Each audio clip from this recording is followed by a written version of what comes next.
Med blot 2 afdelinger tilbage i årets Danish Touring Car Championship, så er spænding om mesterskabet for alvor ved at indfinde sig.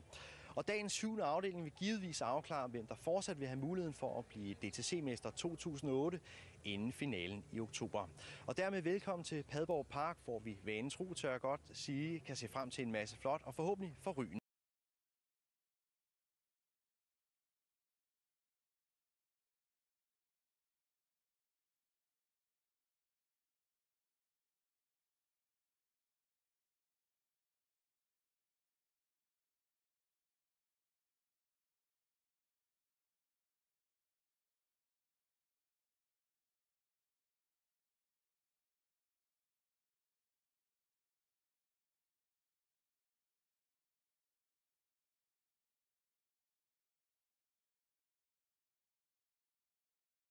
Altid noget her på Padborg Park, og det var Michael Olsen, der vandt det sidste race tilbage i juni måned.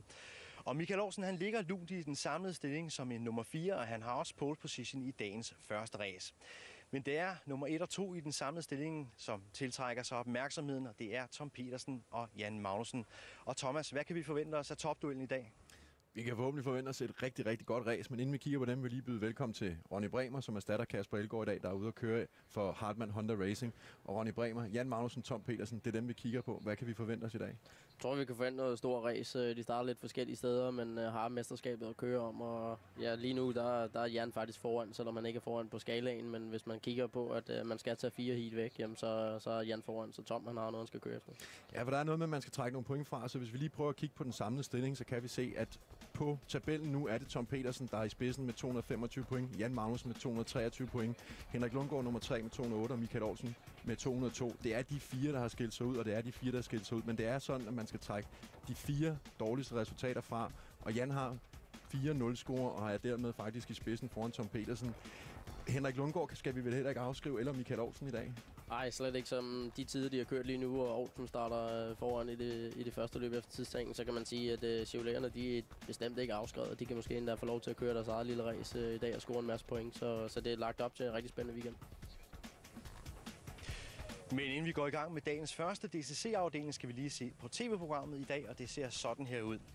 Vi har som sagt de 3 afdelinger af DTC, og vi ser frem til en finale kl. 15.35. For jer, der gerne vil følge alle supportklasserne, der sender vi på internettet på nutv.dk. Her kan du se race fra kl. 11.50 og til kl. 17. Men her nu gør vi klar til det første DTC-race. Thomas, værsgo. Ja, tak. Vi skal nemlig til at i gang med det, men inden vi kommer så langt, skal vi lige kigge lidt en gang på Jan Magnussen og Tom Petersen igen, for det er sådan, at Jan Magnussen i dag starter som nummer 5, Tom Petersen nede som nummer 12.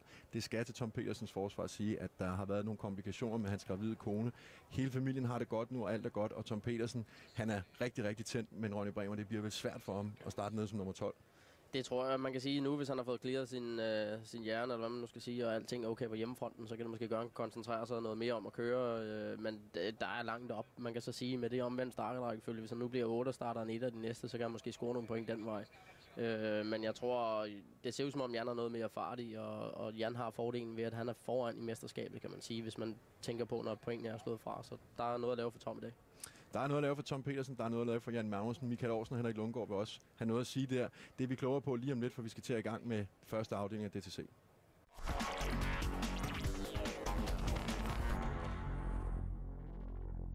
Ja, Ronny Bremer, vi skal til at i gang med første afdeling af DTC her på Padborg Park. Som vi kan se her, da bilerne triller ud efter safety car, så er der altså Michael Olsen, vi har i pole position. På hans yderside har vi Michel Nykær, Henrik Lundgaard som nummer 3. Og Jens Reno Møller i Honda Hartmann Racing. Rigtig flot kørt af ham. Det er ikke altid, vi er vant til at se ham helt derfra. Nej, det må man sige, men Møller sagde jo også, at han forventede meget den her weekend her, og de var stærkere ned sidste gang, så han har helt klart løbet op til det, han sagde, inden han kommer ned, og det er rigtig flot at se ham deroppe, og jeg tror faktisk godt, han kan blive deroppe. Ja, han har faktisk... hvis vi lige runder top 6 af, så har vi Jan Magnussen, som vi har talt om tidligere inden, som nummer 5, og så Jason Watt 6. Men Jens Reno Møller, han har jo faktisk slået en etableret herre, Kasper Elgaard, som nummer 8, træt op i DTC-mester. Det er jo flot gjort af Jens Møller, og vi kan også se her Tom Petersen, altså nede på en 12. plads. Og det er vel Tom Petersen, vi skal holde øje med i dag. Ja, der er mange, vi skal holde øje med, vil jeg sige. Tom Petersen er der en af dem, men jeg vil sige også lidt til Elgaards forsvar, så han har kun lige fået en lille testdag hernede, og han skal lige vende sig til tingene. Jeg tror heller ikke, vi helt skal afskrive Kasper Elgaard, hvis jeg skal være helt ærlig.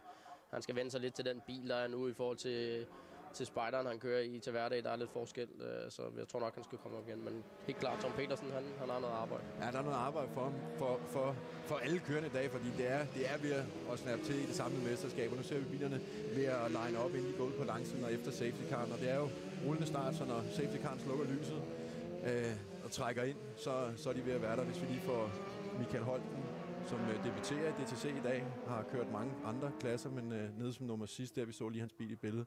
Og nu er de altså ved at line op, og det er jo Michael Olsen, vi skal holde øje med nu. Ja, det er Olsen, der styrer farten, og lige snart safety-caren drejer fra, så er det ham, der styrer, hvornår der er grønt lys. Og han skal selvfølgelig sørge for at få en rigtig god start og få Lundgaard med forbi Nykær, så Chevroleterne de kan køre afsted. Hvad er taktikken for sådan en, som Michel Nykær ligger der? Han ligger jo på ydersiden, vi har set det før. Michel, han skal bare hurtigt ind. Den hopper lidt af en bil, så jeg tror faktisk, han er lidt for langt nede i fart. Jeg kan godt se, vi ser det faktisk lige der. Der trækker safety-caren ind, og så er det altså Michael Olsen nu, der skal holde øje med det. Ja, der slukket lyset, og så er starten givet fri. Og vi ser også Michel med samme ind. Men Lundgaard, han presser altså på. Det skal de passe rigtigt på, de to Chevroleter. Det er altså, men Henrik Lundgaard kan vel ikke gøre andet. Så er spørgsmålet, om Michel Nykær nu kan komme op og lukke. De kommer forbi her. Jan Magnussen har taget en plads for Jens Reno Møller. Altså op som nummer 4, men Michael Olsen og Henrik Lundgaard slipper afsted i starten. 1-2, og så Michel Nykær 3'er. Syvsen presser på lidt ballade nede bag i. René Rasmussen. Og der røg Martin Jensen af, tror jeg. Ja, han holder parkeret derude, så han kan Christian Poulsen ryger af også. Det var svært at se, hvem der lige fik sendt ham rundt en gang, men det var altså Martin Jensen og Christian Poulsen, der røg af dernede. Jason Watt har været lidt tabt nogle pladser, så måske han var importeret Tom Petersen. Ja, så ser vi Tom Petersen. Godt gået. Tom, han skal altså bare fremad nu, og han kan ikke vente på. Jason ligger der og har lidt skidt på dækken, så det er bare forbi med det samme. Nu er det om for Jason at komme ind og lukke af, i stedet for at holde alt for meget på ydersiden. Svært at se, om vi får en safety car ud på banen efter både Martin Jensen og Christian Poulsen. Prøv lige at se, vi får safety car, tror jeg, for der er safety car på banen. Men prøv lige at se, Magnussen er altså op som 3'er, han er altså flyvende. Michel, han sov lige en lille smule der, tror jeg. Fik vi ikke lige bødelag, hvor han gik forbi, men nu kommer de altså op feltet. Vi skal have ryddet op efter det uheld, der var i starten. Vi ser dem herude i midten af billedet. Martin Jensen, Christian Poulsen. Han gik forbi op til langtiden, men spørgsmålet er, om han måske gik lidt for tidligt forbi. Så vidt jeg ved, så er der ikke. Rasmussen har altså været inde på siden af det her. Ja, det ser ud som om, det er ham, der har været inde i Christian Poulsen. Eller Martin Jensen, ja. Det er hans kofar, der så ligger jo Christian Poulsens bil. Vi ser den her igen. Er det så altså Jason og Martin Jensen, der har noget kontakt? Og så kommer Christian Poulsen på indersiden af René Rasmussen. Lidt mærkeligt, at det så er Poulsen, der ryger af.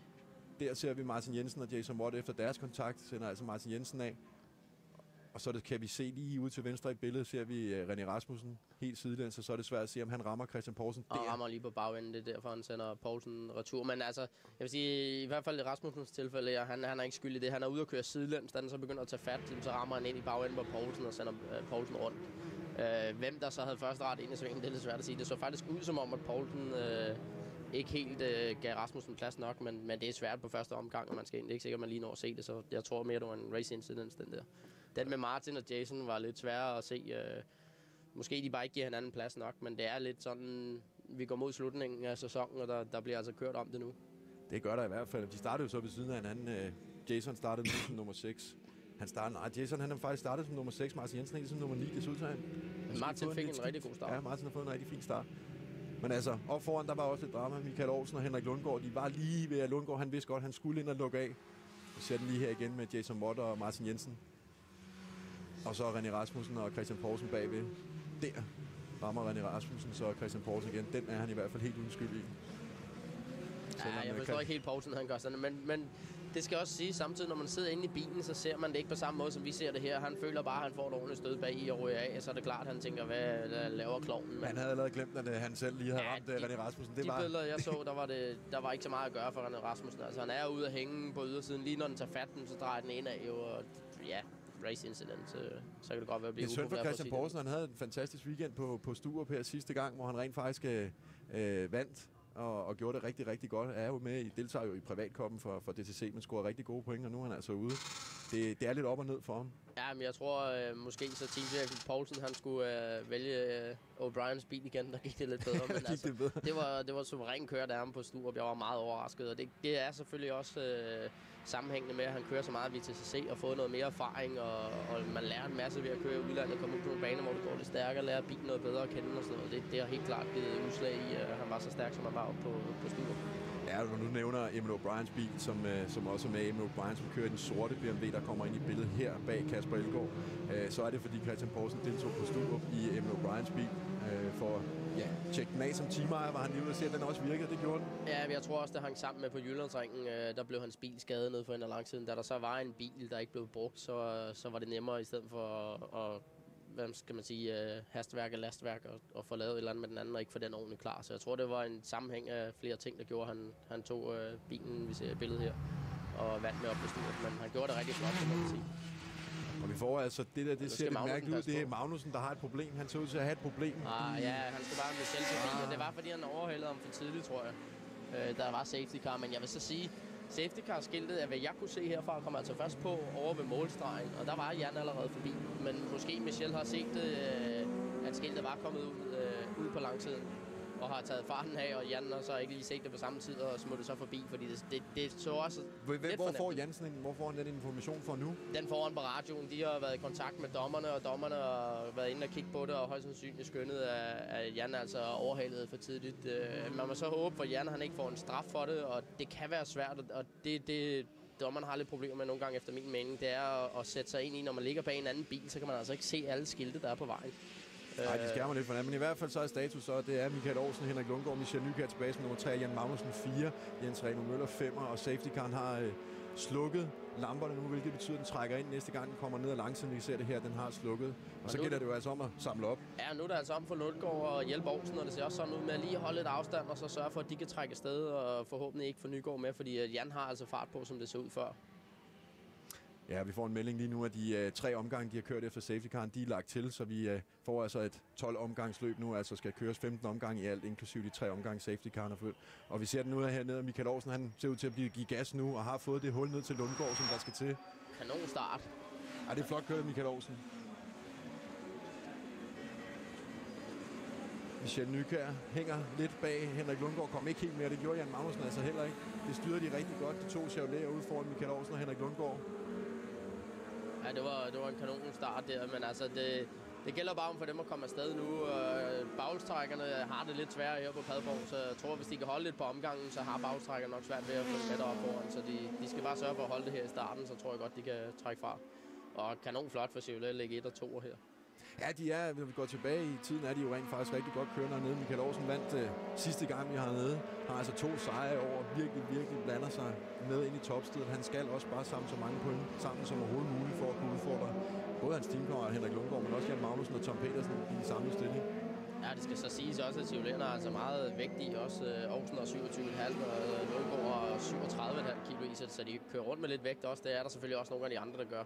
Så det er ikke sådan, at de er de eneste, men de har en del vægt i. René Rasmussen får et problem med den der kofanger længere hen i racet, tror jeg. Ja, han har en skærm, der hænger der op. Carlsen altså Michael Carlsen røget af. Startede ellers op som nummer 11. Tager lidt til benet, eller til forhjulet, ikke til sit ben, til sit venstre for den forlængede del af hans ben. Man prøver at se Jan helt op bag Nykjær nu. Og Elgaard er altså også kommet lidt tættere op på Renaud Møller. Ligger lidt for Aarhusen, eller for Slønsen, undskyld. Ja, Tom Petersen, nummer 10 bag Jason Watt, nummer 9 Jason Watt, og så har de altså Emil O'Brien op som nummer 8. Det er den Tom Petersen, han skal have fat i nu. Ej, jeg vil sige, Tom Petersen har det rigtig svært lige nu, fordi nu Jason altså her i Jasons overhældning af Tom forbi. Petersen. Og lad os nu sige, at han måske bare var lidt hurtigere til at starte med, Tom er hurtigere om lidt, så har Tom et problem, fordi som vi har set mange gange før, så Jason han er altså ikke nemmest at komme forbi. Men det ser også ud som om Jason har noget mere fart i bilen. Ja, det har Jan Magnussen også, sætter hurtigst omgangstid her, hvor vi også får en melding om, at Peter Ager, Tom Petersens teamkammerat, har fået en stop and go for påkørsel af en konkurrent. Det har vi ikke fået billeder af, men altså Jan Magnussen på vej på position 4 op efter Michel Nykjær, som ligger 3'er. Og det er altså, han skal også op og have flere, altså, han skal fremad, han skal op og have fat i Henrik Lundgaard. Han skal op og have nogle point. Lige nu ligger det godt for ham, at Tom Petersen er væk, og så gælder det om at få kørt så mange point ind i forhold til Aarhusen og Lundgaard, og at han stadig kan holde distancen i mesterskabet, men han har altså fart på lige nu, og jeg tror inden længe, så kommer han forbi Michel. Det værste, der kunne ske lige nu for Jan, det er, at han kommer i klammeri med Michel og mister nogle point på den konto. Ja, det har ingen af de 2 herrer råd til. Michel Nykjær har heller ikke haft, har virkelig her i efterårssæsonen fundet farten i sin BMW, men har ikke haft den bedste sæson, men ligger altså stadig godt til at op som nummer 5 i den samlede stilling. Kan vel gøre sig forhåbninger om. Møller er altså hurtigste omgangstid her. Så Møller, han har godt fat i Hondaen, og ser også ud som om han henter lidt ind på Jan. Han er virkelig godt kørende den her weekend. Det er herligt at se. var han også sidste gang, vi var hernede på Padborg Park, men den passer ham godt banen. Hondaen har også, jeg ved ikke om det er den bedste motor, men de trækker i hvert fald rigtig godt, når de kører lige ud Hondaen. Men han gør det kanonflot, og det er der slet ingen tvivl om. Ja, han har åbnet godt, og nu ser vi altså nede bagved. Der er det altså. Elgaard prøver altså ude på billedet at lave et angreb på Slømsen. Og det ser vi får dem ind i billedet heroppe bagved. Der er de netop lige præcis Robert Slømsen og Kasper Elgaard. Jason gik også forbi O'Brien. Han kom forbi med O'Brien. Han har altså rigtig godt fart i den Jason Watt i dag. Det har han virkelig god fart, god speed i bilen. Har allerede åbnet et godt hul, og nu er han altså op som nummer 8. Så er det Jason Watt, der har pole position i løb 2. Som det så lige nu, men Jason Watt ligner ikke en, der er færdig med at køre. Nej, jeg tror godt, han vil noget længere op. Og der har vi Peter A. inde til stop and go, hvor den desværre gik i stå for ham. Lundgaard kører altså hurtigst omgangstid lige nu, og har lidt mere vægt i, end Auksen har. Men jeg tror, Auksen stadigvæk styrer farten sådan nogenlunde, men det er kanonflot at se ud. Men herligt at se Jason Watt frem. Han kører faktisk sit DTC-løb nummer 75 lige nu, og har altså på nær Michael Carlsen, af den herre, der har deltaget i flest DTC-afdelinger, har jo altså været med næsten fra det startede, så serien startede tilbage i 99. Ja, det kan godt være. Der har vi lige billedet af Robert Slømsen og Kasper Elgaard. Og Robert Slømsen helt ind og dække sig af Kasper Elgaard. Han prøver på ydersiden. Den er svær. Ja, nu åbner han altså op for Jason. Ja, det gør han. Og den ser Jason Watt. Det er godt kørt. Men nu har han desværre yderbanen her, og det kunne han heller ikke holde. Jason var rigtig klog lige at trække sig der, fordi jeg tror, at Kasper har holdt på, og så er Jason måske ind på græsset. Jason kan se, at han har farten lige nu. Så det er kun et spørgsmål om tid, så kommer han forbi Kasper, tror jeg. Han er fantastisk godt kørende, Jason Watt lige nu. Tom Petersen er altså ikke kommet forbi O'Brien endnu, men kommer en lille smule tættere på. Og det er rigtig skidt for Tom. Han ligger nok og håber mest på, at de her de kører sammen foran, så han kan få på plads. Prøv lige at se Auksen hurtigste omgangstid. Ude foran har selvfølgelig heller ikke nogen foran, så men de er hurtigt simuleret, der er de. Det skal blive spændende at se race 2, når det bliver byttet lidt op på placeringerne. Ja, når vi får mixet rækkerne og se, hvordan de kan køre sig op dernede fra højre nu, så skal Michael Aarhusen starte som nummer 8, hvis han vinder her, og Henrik Lundgaard som nummer 7. Og så skal de fremad, men Michael Aarhusen, han ser ud som, han har helt styr på det, og åbner et stort hul ned til Henrik Lundgaard. Ja, Jan har lidt problemer med at komme helt tæt nok på Nykær til at gøre noget. Han er selvfølgelig tæt under nedbremsningen her, men det hjælper ham ikke så meget. Han skal altså helt tæt på, sådan, så hvis Michel laver en lille fejl, så er Jan der med det samme. Men Jan har bestemt ikke givet op endnu. Ja, det hænger godt på Michel Nykær. Jeg synes, som om de kommer nogenlunde ens ud på langsiden, og så bliver det jo svært, hvis Jan ikke kan finde en hurtigere vej rundt. Ja, men jeg tror samtidig, at Jan tænker også meget på pointene. Altså selvfølgelig vil han gerne have et par ekstra point for en tredjeplads, men han vil heller ikke sætte det over styr, fordi så meget giver det heller ikke i forhold til, hvor langt foran han er med Aarhusen. Han kan jo heller ikke tillade sig det. Han har jo de 4 0-scorer, som der må smides væk. Jan Magnussen kan jo ikke tillade sig at smide flere 0-scorer væk, så han kan ikke tillade sig at udgå nu. Der skal point på kontoen nu hele vejen. Og det er sjovt at se de to biler, vi har billedet her med Slømsen og Elgaard, at selvom Elgaard skifter ud med Thomsen, så har de det med at ligge lidt tæt, de to biler der. Ja, det er rigtigt. De finder tit hinanden, specielt hernede på Padborg Park. Der var lidt bataljer sidste gang, vi var her. Jason er altså også helt op og pres på her. Jason har rigtig meget fart i lige nu. Det, der er farligt i den situation, eller ikke farligt på den måde bogstaveligt talt, men når de ligger så tæt her, så skal der altså ikke meget til, som vi så før. Jason var lige ved at tage en plads, når Elgaard prøvede på ydersiden, og det er det, der gør nogle spændende dueller. Det er, når de ligger så tæt her. Ja, han dækker sig jo flot af. Robert Slømsen igen bliver inden. Kasper Elgaard prøver at komme lidt ud på ydersiden for at få en anden udgangshastighed herop til, men det virker ikke rigtigt for ham. Og nu som Robert Slømsen er proppen i det her, der kommer angrebet, der kommer en Kasper Elgaard, den skal gøres færdig. Ja, der er ikke noget der. Og så Jason med os. Og Emmett O'Brien, så går det til højre her næste gang for Robert Slømsen, så den kan han holde, men altså Jason ser også muligheden og smutter altså med. Og det var en helt regulær overhæng for Kasper Elgaard. Efter bogen, som den skal være, og perfekt åbnet af Kasper for at sørge for, at Jason kommer med ind, så man lige får lidt luft. Man kan sige, at Jason kommer måske lidt for godt med ind, så vi kan se, at billedet ligger han helt tæt på Elgaard. Ja, det er og er lidt hurtigere, men stadigvæk så er det perfekt lige at sørge for at komme lidt sent ind og bremse lidt, så den anden ikke har chancen for at komme ind igen. Det er altså hurtigt, Jason. Han er virkelig godt kørende i dag i sin Seat Leon. Og nu har vi altså Jan Magnussen på ydersiden af Michel Nykær, og der kommer han altså forbi. På vej ned ad langsiden, der har han altså fået farten på vej ud. Ja, Michel må have lavet en fejl, tror jeg, fordi at man kan ikke lige køre forbi. Nej, sådan plejer de nu ikke lige at kunne trække fra hinanden. Et eller andet ud på, men altså Jan er op som 3'er nu. Det er et spørgsmål om Michel Nykær måske lider lidt med nogle problemer. Han åbner et meget hurtigt hul, Jan Magnussen her. Jan er så heller ikke nemt der bag, så han er god til at stresse folk. Han flytter sig ikke, han giver sig ikke, han er der hele tiden. Det ved vi. Men altså, det bringer altså Jan Magnussen op som nummer 3. Michael Aarhusen ude foran, er der ikke nogen at gøre ved, og så Henrik Lundgaard 2 og Jan Magnussen 3'er. Michel Nykær 4.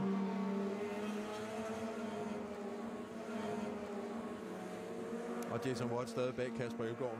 Det er ham, man skal have fat i. Han er kommet på arbejde, Kasper Elgaard. Det må man sige. Nu er der heller ikke langdistanceløb i den her weekend. Nu er det kort. Nu er det altså om at komme ind og lukke døren der, så Jason ikke smutter forbi. Men Sørensen hænger stadig lidt på. Kasper er altså lidt en prop lige i øjeblikket for Jason. Og jeg tror, at hvis Jason kommer forbi, så vil Kasper trække for Sørensen, fordi han er også hurtigere. Men lige nu bliver Kasper nødt til at dække sig på nogle punkter, som gør, at det er lidt nemmere for Sørensen og O'Brien at være med igen. Ja, han kom ikke helt optimalt ud der, Jason. Nu har han altså Robert Stønsen, og det ved han godt, Jason Watt. Han skal ind og lægge, og Emil O'Brien trækker også med Robert Stønsen ind. Men han kan bremse ind i den serie. Det har vi set ham gøre masser af gange, og han er svær at udfordre Jason Watt på den der. Ja, og den kan dreje rigtig godt samtidig. Så hvis han skulle komme lidt for sent på den, så er den altså god ved at dreje ind igen. Men deres duel her med Kasper Elgaard, Jason Watt, Robert Stønsen og O'Brien, det giver jo Jens Reno Møller fred til at passe på sin 5. plads. Jamen, jeg vil sige også, at det så ud som om inden, selvom de lå og kæmpe lidt, at Møller har altså farten til at trække fra dem i forvejen. Så jeg tror, at han havde trukket fra dem alligevel, men det er da klart, det hjælper der helt sikkert. Vi ser lige bag Emil O'Brien, er det faktisk Tom Petersen, og han tager tid, og han tager distance op til. Man har altså længere op til Emil O'Brien nu, og bliver faktisk jagtet af Jens Edman. Svenske Jens Edman i hans special 407 for Team Go Racing. Han presser på Tom Petersen. Det er ikke lige hans weekend. Nej, men det er klart, hvis der har været en masse ting med konen og graviditeten og ting og sager, så er det måske ikke så nemt lige, at, selvom alting ser ud til at være okay, og så skyde ud af hovedet, og så samtidig så er det lidt sværere hernede på bagtrækkerne. Så måske de heller ikke har fundet det helt rigtige setup samtidig. Men han holder ham stadig, Kasper Elgaard. Han holder stadig Jason Watt bag sig.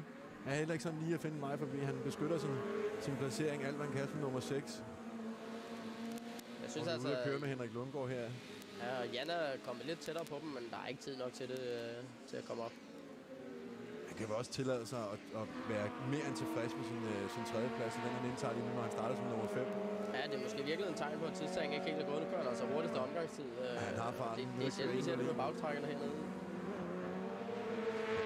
Men rigtig flot at se letter 1 og 2. Jeg tror, når de kommer ind, så er der jubel nede i lejren, selvom det ikke er et afgørende heat som sådan, men det er en masse dejlige point til dem. Ja, til dem begge to, og Michael Olsen også, og han bliver ved med at understrege, at han gerne vil være med i titelkampen helt frem til finaleløbet. Det gør han altså, har vundet 2 finaler i år, altså nu på vej til en sejr i første løb, vi har hernede i dag. Og så har vi altså det bliver spændende. Nu vil han gerne have fat i Kasper Elgaard. Kasper Elgaard er på indersiden, og Jason Watt på ydersiden, og nu skal han jo passe på Robert Slønsen, ikke går med her. Nu skal der bremses sent. Jason, det er sent det der. Det er godt bremset. Det er altså rigtig godt bremset. Man kan se uroen i bilen hele vejen ind i indbremsningen. Hatten af for Jason der, og bremser forbi på ydersiden. Får måske også lidt hjælp af Kasper, men det er overdrevet flot det der. Ja, det er det altså. Kasper Elgaard bremser måske lige et par meter før, for skal ikke blande sig på den måde i kampen blandt de førende. Jason Watt ligger godt til i mesterskabet, men altså ikke med i toppen. Men det var godt kørt. Ja, det var en rigtig flot overhæng. Det er ikke lige, at Jason napper ham ud på samtidig. Men det er sjældent, vi ser den udbremsning på ydersiden. Det er altså sjældent. Men den kan bremse sent, den ser det. Hvis man husker, Michael Lykke også, han lavede også nogle rigtig sene overhældinger, da han kørte i serien op på Jyllandsringen. Men det tager stadig ikke noget væk fra Jason. Det her, det var klasse overhælling. Det er der slet ikke. Nu har vi altså Jan Magnussen, han kørte lige endnu en hurtigste omgangstid på 1.01.8. Han er altså helt oppe bag Henrik Lundgaard nu. De er på vej ind mod det ternede flag. Altså Michael Olsen vinder foran Henrik Lundgaard. Han passer på sin Jan Magnussen, kommer helt sidelæns rundt og prøver at presse Henrik Lundgaard. Men altså må tage til takke med 3. pladsen. Michel Nykær. Flot indsats af ham, også nummer 4. Rigtig flot af Jens Reno Møller, bliver altså nummer 5. Og så Jason Watt. Helt, Kasper Elgaard. Au. Der har været noget der med... Der har været noget kontakt med Robert Slønsen, ja. Her der er det lidt kedeligt, det ikke er en bagstrækker. Der er altså langt vej rundt om. Ja, og der er et helt felt, der skal forbi nu, fordi man... Nu er det bare at komme afsted, Kasper. Nu spilder du tiden. Ja, eller også... Han kunne godt have kørt imellem de to der. Han kan komme ind over græsset, ja. Au, der havde været lidt kontakt med Robert Slønsen, så det nok ud til. Men altså, Michael Olsen vinder jo et problemfrit løb for ham jo, udover starten, hvor der lige var noget kontakt med Henrik Lundgaard. Kanon kørt, ja, men man kan sige, at Lundgaard gjorde det eneste rigtige. Han kom lidt sent ind. Michel fik desværre det hul ind, som han ikke skulle have haft, så han prøvede at komme ind og lukke hullet. Det gør, at han lige kommer op og rammer Slønsen lidt, men ikke noget, der gjorde noget. Men altså, Michael Olsen foran Henrik Lundgaard, Jan Magnussen 3'er, Michel Nykær 4, Jens Reno Møller 5, og så altså Emil O'Brien har pole position til løb 2. Vi er tilbage efter en kort pause. Ja, Ja, det var et særdeles spændende løb, vi var vidne til. Og i mellemtiden har der faktisk været rigtig gang i det nede i protestlokalerne. Det er sådan, at man fra Chevrolet Motorsports side nedlagde en protest på Jan Magnusens overhaling af Michel Nykjær, som vi så under safety caren i starten af løbet. Den protest er så også blevet behandlet, og den er faktisk blevet afvist, at man har altså givet Jan Magnussen medhold i, at det var helt fair, at han går forbi Michel Nykjær og afleverede pladsen tilbage bagefter. Men vi har lige en kommentar og en reaktion fra Jan Magnussen. Lad os lige prøve, hvad han siger til episoden. Er du overrasket over, at Chevrolet forsøger at udnytte nogle teknikaliteter til at bare træde dig nogle point? Klart, tingene skal foregå efter reglerne, men det skal sgu også være sportsligt, det vi laver. Og det synes jeg, vi gjorde meget her. Vi sørger for, at racet blev et godt race. Situationen var den samme efter det gule, som det var før det gule.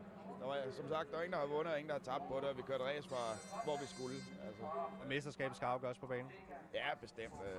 Det er så kedeligt, når publikum og alle har set et resultat på banen, og så går der 3 uger, så det fandme blevet ændret. Det er ikke, når vi kører sgu om mesterskaber, der man kører på at vinde løb. Tak skal du have. Ronny Bremer, mesterskabet skal afgøres på banen, siger Jan Magnussen. Hvad siger du til episoden, og det Chevrolet gør med deres protest? Jamen altså, jeg synes det samme. Jeg synes også, det skal afgøres på banen, og Chevrolet var egentlig ikke indblandet i det. De prøver bare lidt at score nogle billige point, efter min mening.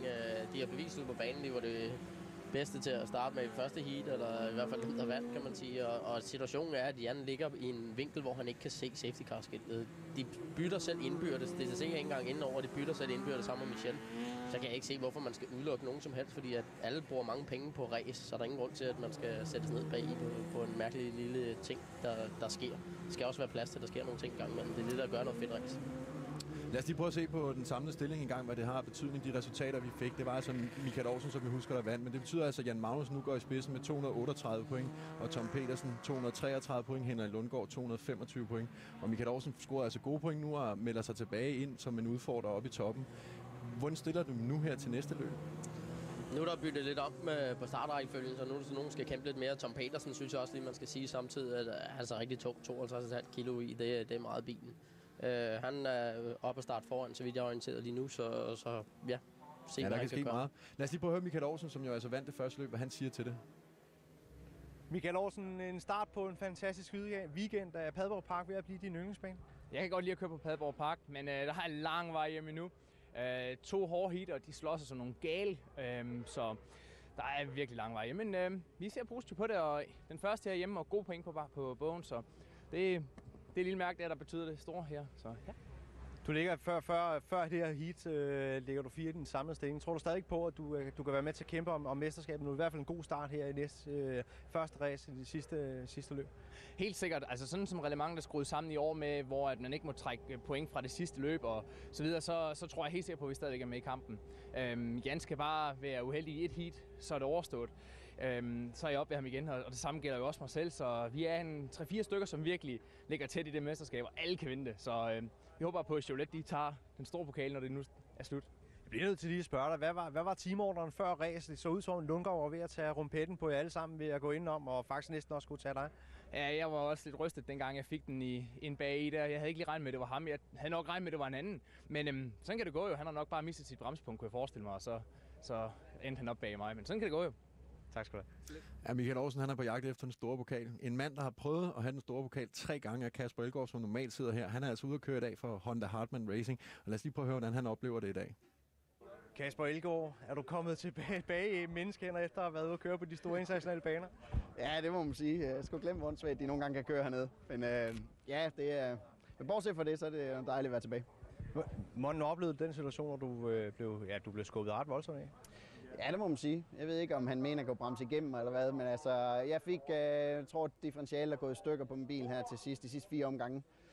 Men ikke rigtig tage gassen, så den løb egentlig bare op i omdrejning, så jeg var nødt til at skifte lidt hurtigere og se, om jeg kunne holde den lidt den vej igennem, og derfor mistede jeg også en placering til Jason. Jeg var altså lige begyndt at få et hul, men så kom det.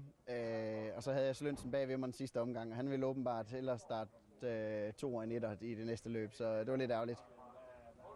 Hvad så? Kan bilen blive klar? Ja, det tror jeg. Jeg tror ikke, den er vist ikke taget så meget skade. Nu må vi prøve at se. Jeg har ikke lige nået at kigge så meget på det, men det burde. Vi har lidt tid. Honda-teamet er nedlagt på protest mod Slønsen. Hvad bliver udfaldet af den, tror du? Ja, det har jeg ingen kommentar til, det ved jeg ikke. Det må dommerne træffe den beslutning. Jeg er heldigvis kun for det her ene løb, så det gør, at man ikke lige tager det helt så tungt. Men jeg vil selvfølgelig gerne starte op i forreste række til anden løb, og så kunne jeg kæmpe med på den måde også i finalen. Men nu må jeg så se, om jeg ikke kan give jer lidt bedre race nedefra i stedet for. Tak skal du have. Ja, der var faktisk en episode med Kasper Elgaard og Robert Slønsen, så vi desværre ikke fik billeder af de første løb, da vi sendte det, men vi ser det her, at Robert Slønsen er oppe og ramme Kasper Elgaard, og det er på sidste omgang i næst sidste sving, og faktisk sender Kasper Elgaard rundt. Det resulterer i, at Kasper Elgaard kom ind som nummer 15 i løb 1, og Robert Slønsen fik en tidsstraf på 5 sekunder, hvilket må sige at være meget sølle, eller hvad, Ronny? Ja, altså det er altid svært at vurdere. Sådan, nogle gange så ser billederne måske lidt værre ud, end det er, men det så ud som om, man ramte ham rimelig hårdt. Jeg synes egentlig, Kasper gjorde, hvad han skulle gøre, så jeg må han er vel inde og lukke sin linje af, Kasper? Ja, jeg må tage den lidt på Slønsens skulder, den der. Det, man ikke kan se, når det er forfra, det var, når Kasper egentlig bremser, om han bremser lidt tidligere, end han plejer at gøre, og det så måske overrasker Slønsen, men der er ingen tvivl om, Slønsen kører ind og rammer ham. Det var dyrt for dem begge to, altså som Kasper Elgaard rigtig er inde på, så kunne Robert Slønsen have startet med fremme i rækkerne, og starter jo altså langt nede tilbage. Og nu her, hvor bilerne ruller ud, så har der faktisk været en del andet, men det betød faktisk for en mand, der var det virkelig en succes, og det var jo Tom Petersen, fordi han lå ellers 9'er, men han kom så op og lægge 8'er og kom dermed i pole position, og det må jo sige næsten at redde hans weekend nu. Det er i hvert fald med til det, må man sige. Tom Petersen forrest, O'Brien 2, Jason 3'er, og Flotter Møller igen som 4. Og så begynder det så at være nogle af de hurtige igen med Nykær og Magnussen, og så Lundgaard. Ja, fordi så er det, vi skal lægge mærke til nu. Det er jo Jan Magnussen 6'er, Henrik Lundgaard 7'er og Michael Olsen 8'er. Det er virkelig der, hvor det begynder at ske nu, ikke? Og så har vi Robert Slønsen nede som nummer 11. Og hvis vi kommer længere ned, Jesper Sylvest 13, Brian Mikkelsen 14, og altså Kasper Elgaard, resultatet af hans Nordtur var en 15. En startposition som nummer 15. Men hvis vi lige vender tilbage til Henrik Lundgaard, Michael Olsen og Jan Magnussen, så er det vel de tre, det kører på nu. Ja, i hvert fald op foran. Tom Petersen har selvfølgelig også lidt at skulle have sagt, i og med at han starter på pole, men det virker ikke som om han havde farten, så jeg tror, han får det svært. Jason var rigtig hurtig før os, klart hurtigere end O'Brien, så jeg tror, vi vil hurtigt se Jason komme op foran. Og så tror jeg, Jan vil komme bagefter, og så Chevy'erne, men det kommer lidt an på, hvor god en start de får, og Kasper Elgaard vil selvfølgelig også komme deroppe af sammen med Slønsen, tror jeg. Men nu kan man sige, afhængig af, hvor hurtigt de to er, så møder de måske hinanden på vej op.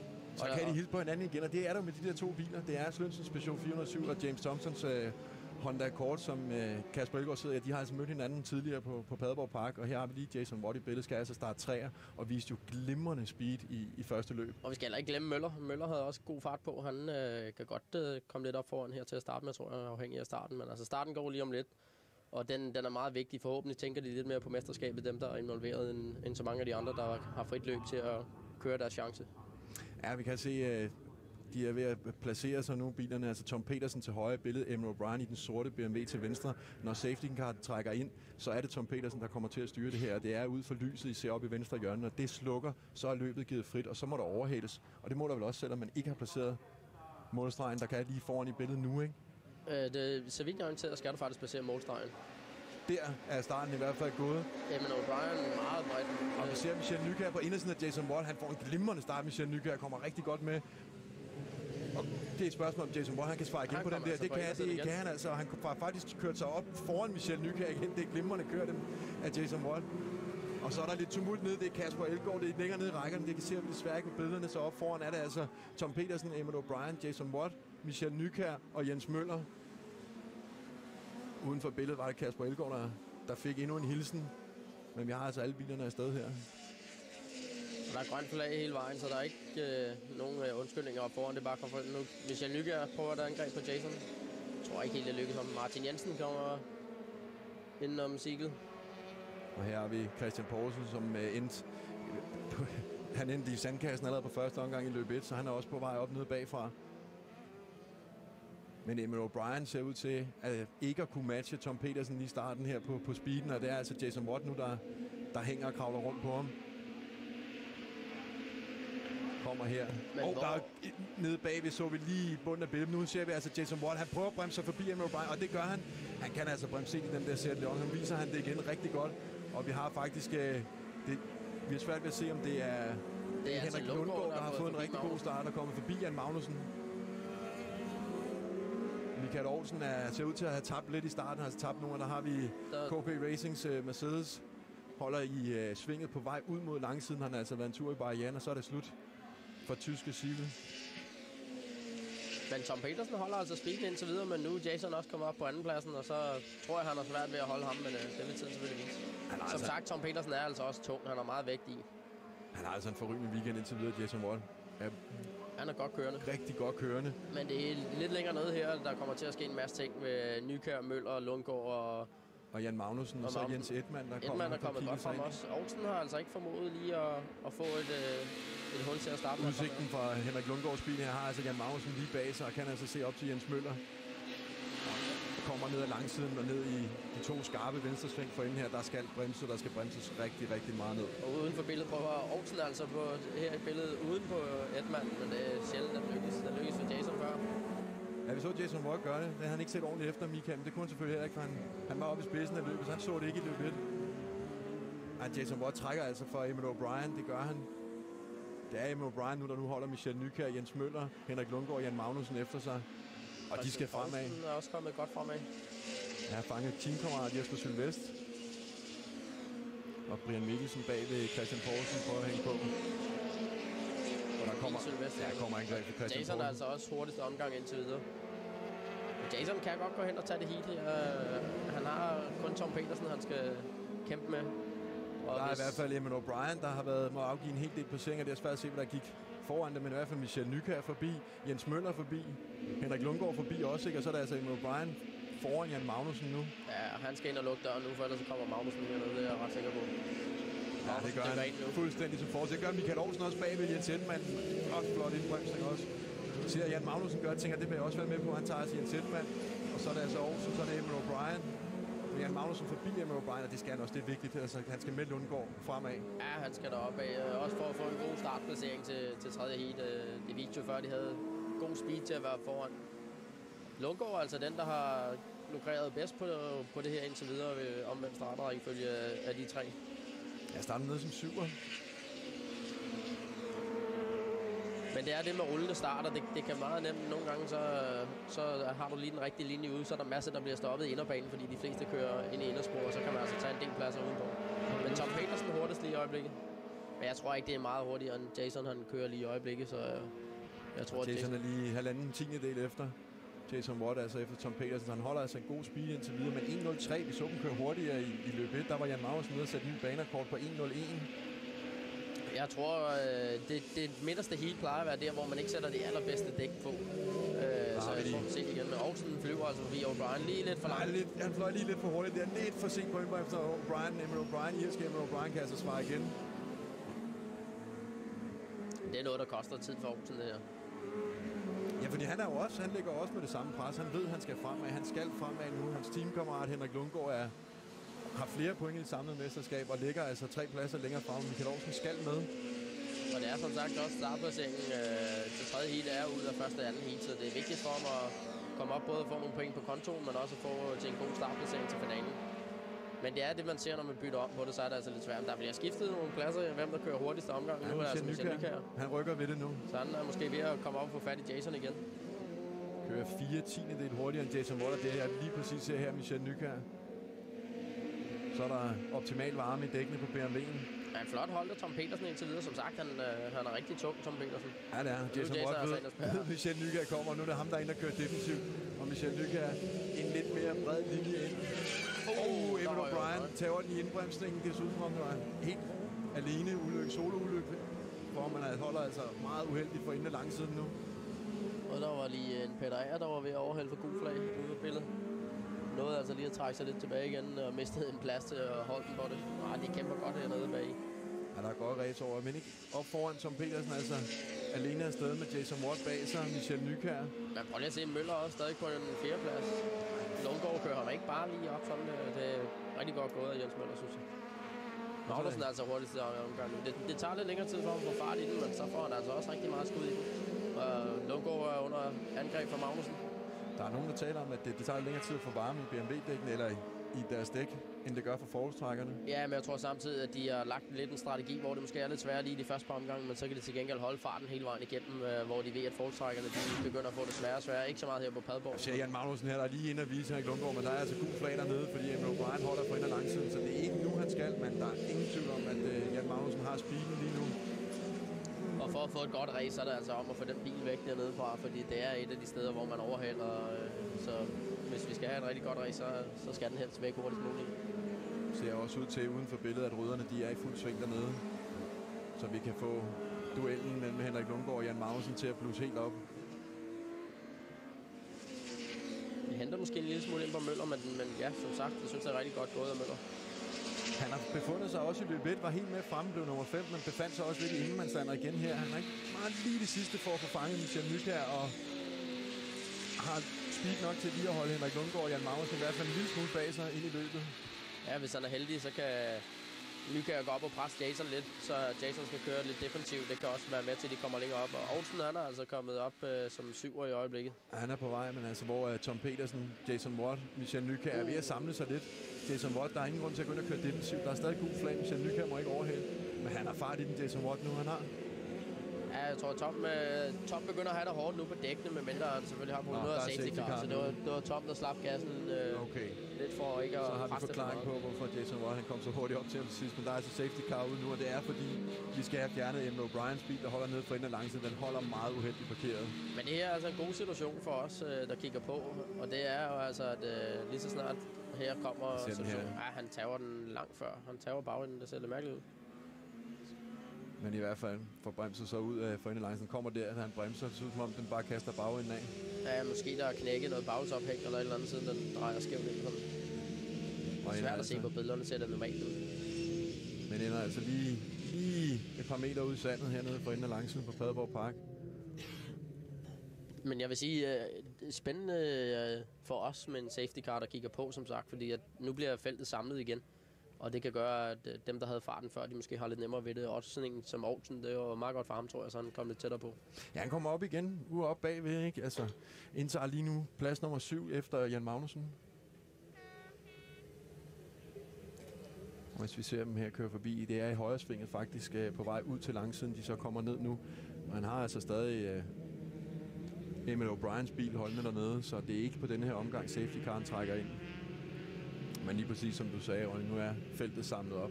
Det er Tom Petersen, det er Jason Watt, det er Michel Nykjær, og så er det Jens Reno Møller, Henrik Lundgaard, Jan Magnussen og Michael Olsen som nummer 7.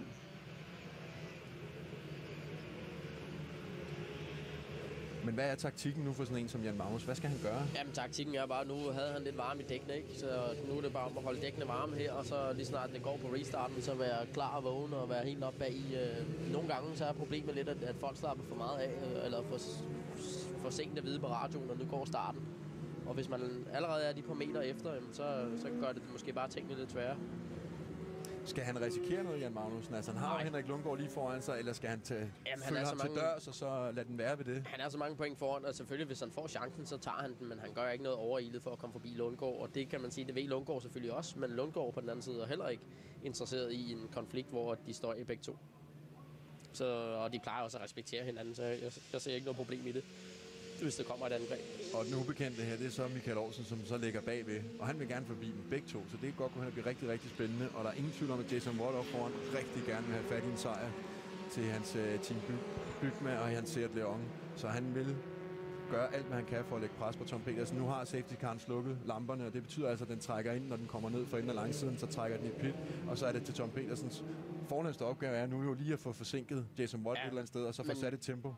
Efter hvad jeg lige kan se, så tror jeg, at Tom er for tæt på safety car. Hvis han nu var smart, så lod han den køre lidt længere, for den skal altså køre helt ned for enden af langsiden, før den forsvinder. Så jeg tror, han får givet gas for tidligere. Jeg tror faktisk, han tror, den kører ud tidligere. Og nu er det jo oppe bag, så nu er det om lige at få bremset lidt. Lige når du ser, de bremser, så er det bare tilbage på gassen, og så afsted igen. Du kan se, der var en nede i rækken, der lige troede, starten gik. Og trække lidt ud, men Jason Watt, den havde han altså luret den der. Han er helt oppe bag. Jamen, Michel Nykjær er også godt med. Jens Møller er med.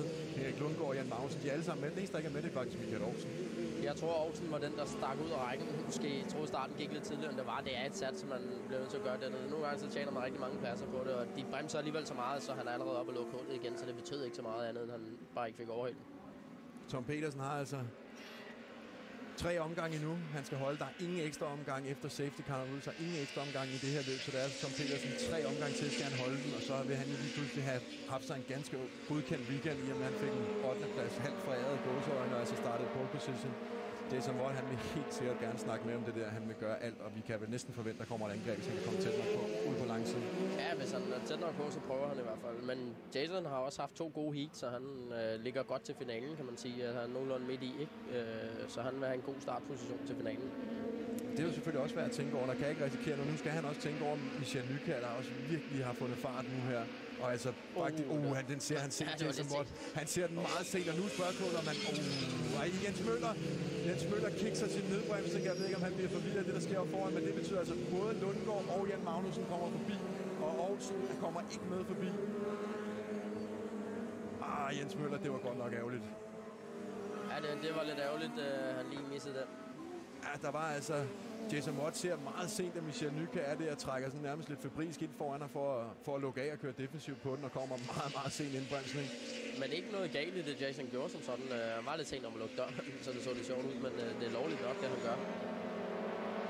Det var så bare godt, at han fik bremset i tide og ikke fik sendt Tom Petersen af. Ja, den ser der, den bremser rigtig godt, det har vi jo set. Det har vi set.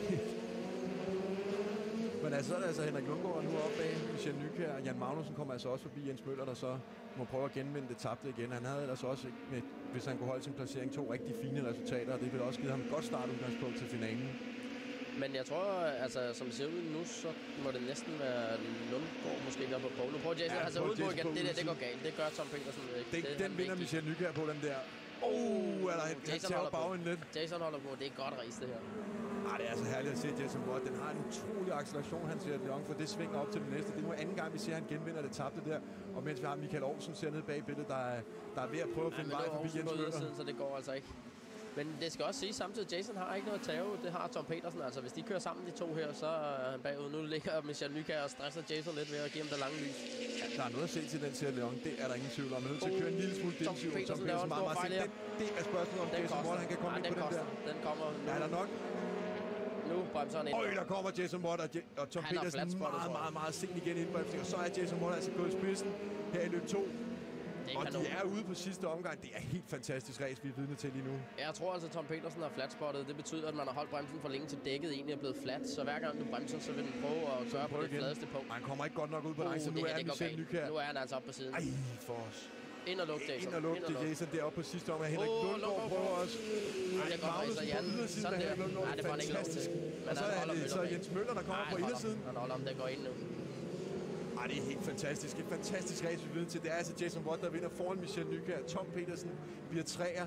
Michael Nykjær kommer altså også forbi Tom Petersen op mod stregen. Og Henrik Lundgaard, der har vi så Jens Møller. Lavet en pirouette, han kommer rundt om stregen, men kommer altså i mål som nummer 6. Det er helt fantastisk.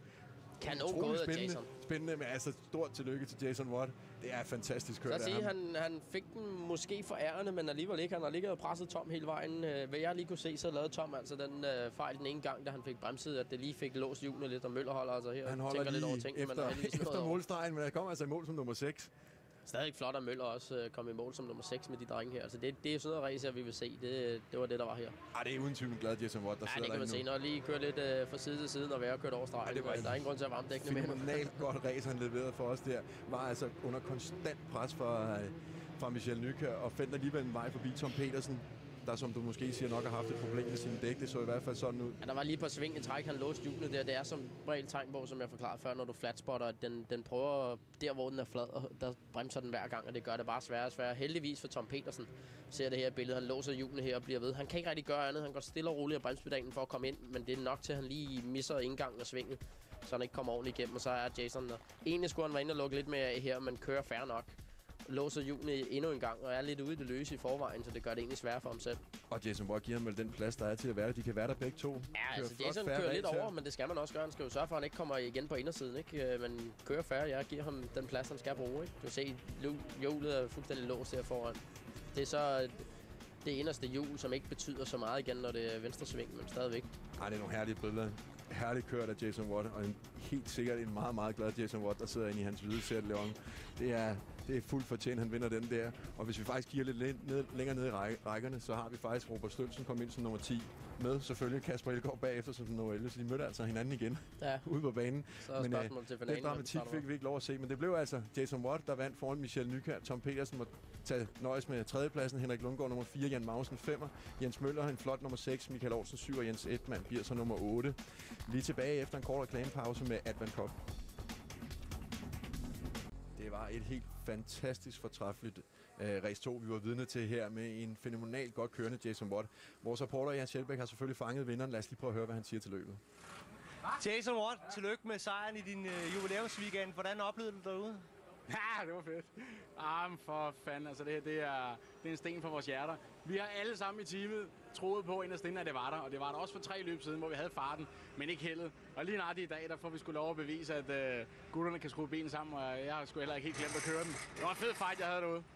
Var det bilen, eller var det dig, der var skarpt på et tidspunkt, så var Nykjær ved at bremse forbi dig derude? Jamen, Nykjær prøvede at gå indenom. Så fik han lige snuden op, og så tænkte jeg, hvis jeg drejer af nu, så rammer han mig. Så jeg holdt lige det store spor ude, og kom stadigvæk foran ham, men han var hurtig, og Tom var knap så hurtig. Men det var fedt race, altså det var kanon fedt race. Når du kom forbi Tom Petersen, det så ret nemt ud. Var du overrasket? Egentlig ikke, nej, fordi vi tror sgu på, at det er i bilen, og vi har fået justeret os godt ind, så nej, vi er ikke overrasket. Vi er lettet, men vi er ikke overrasket. Hvad er dine forventninger til finalen? Nu har jeg fået smag for det her. Jeg vil ikke bytte noget med champagne. Chef vinder kører stærk, Jan kører stærk. Jeg kører min chance, ligesom vi så mig gøre lige før, og så må vi se, hvad der sker. Tak skal du have. Ja, det var altså klasseræs, han leverede Jason Watt, og en tydelig både glad og stolt og meget, meget tilfreds, stor tilfredshed i teamet. Der er vel heller ikke andet at gøre, end at køre sin chance nu. Nej, men det er også samtidig skal det siges, det er et nyt team. Jason er banket op af sig selv i år, ikke? Med en god bil selvfølgelig, men det kræver stadig, at man har det hele styr på det hele, og det har han bevist, at han kunne lave et team og så stadig være foran. Så kan man argumentere, om det var held eller ej. Det synes jeg egentlig ikke. Der var mange af de gode, der stadig var med, så helt klart fortjent, at Jason han går hen og vinder den her. Nu har du selv prøvet at køre jo, altså som du er inde på, Jason Watt er både teamchef, teamejer og topkører i sit eget team. Hvordan formår han at holde fokus på alle opgaver på en gang? Jamen, han har selvfølgelig heller ikke alle opgaver. Han har jo delt det lidt ud til forskellige personer, men det er klart, selvom man er i et team, så er det jo ens bedste interesse, der går så godt som muligt. Han har selvfølgelig lidt flere ting, han skal spekulere over, og det gør det ekstra flot. Men jeg tror, det er mere det, at Jason beviser, at han ikke har tabt det, som man også selv siger. Folk har tvivlet lidt på om det sidste stykke tid, og det er det sådan, når man racerkører, man ikke lige får de resultater, man måske skulle have af den ene eller den anden grund. Så begynder folk at tvivle lidt, hvilket egentlig er forkert. Man glemmer det ikke lige overnight. Og det er det, der er en fed fornemmelse for Jason at få det tilbage, at nu har han bevist, at han kan altså vinde, uden at halvdelen af feltet de holder ude i sandkassen. Det gjorde Jason Watt. Han beviste, at han stadig kan være med på absolut topplan. En anden, der også er med på topplan, er Tom Petersen. Lad os lige prøve at høre, hvad han siger til løbet. Tom Petersen, du sagde her tidligere, at du ikke rigtig har haft speeden her i denne her weekend. Er det glæde eller skuffelse, at du blev placeret, som du gjorde her i anden heat? Det er lidt en skuffelse, for jeg havde den indtil jeg lavede en fejl på sidste omgang, og jeg havde faktisk mere speed, end jeg havde tur og håb på her i det her heat, så jeg havde troet, der blev mere besøgstid bagfra, men det blev egentlig ikke så slemt, og at Jason kom forbi, der laver jeg en fejl. Altså, jeg var under hårdt pres af ham, men da han kom forbi, det er fordi jeg laver en fejl.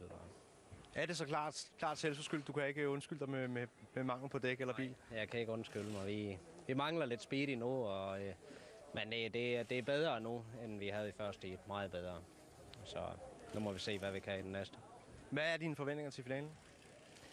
Jeg ved det. Jeg ved ikke engang, hvad jeg lige skal starte endnu, så jeg håber da på, at vi kan komme i top 5.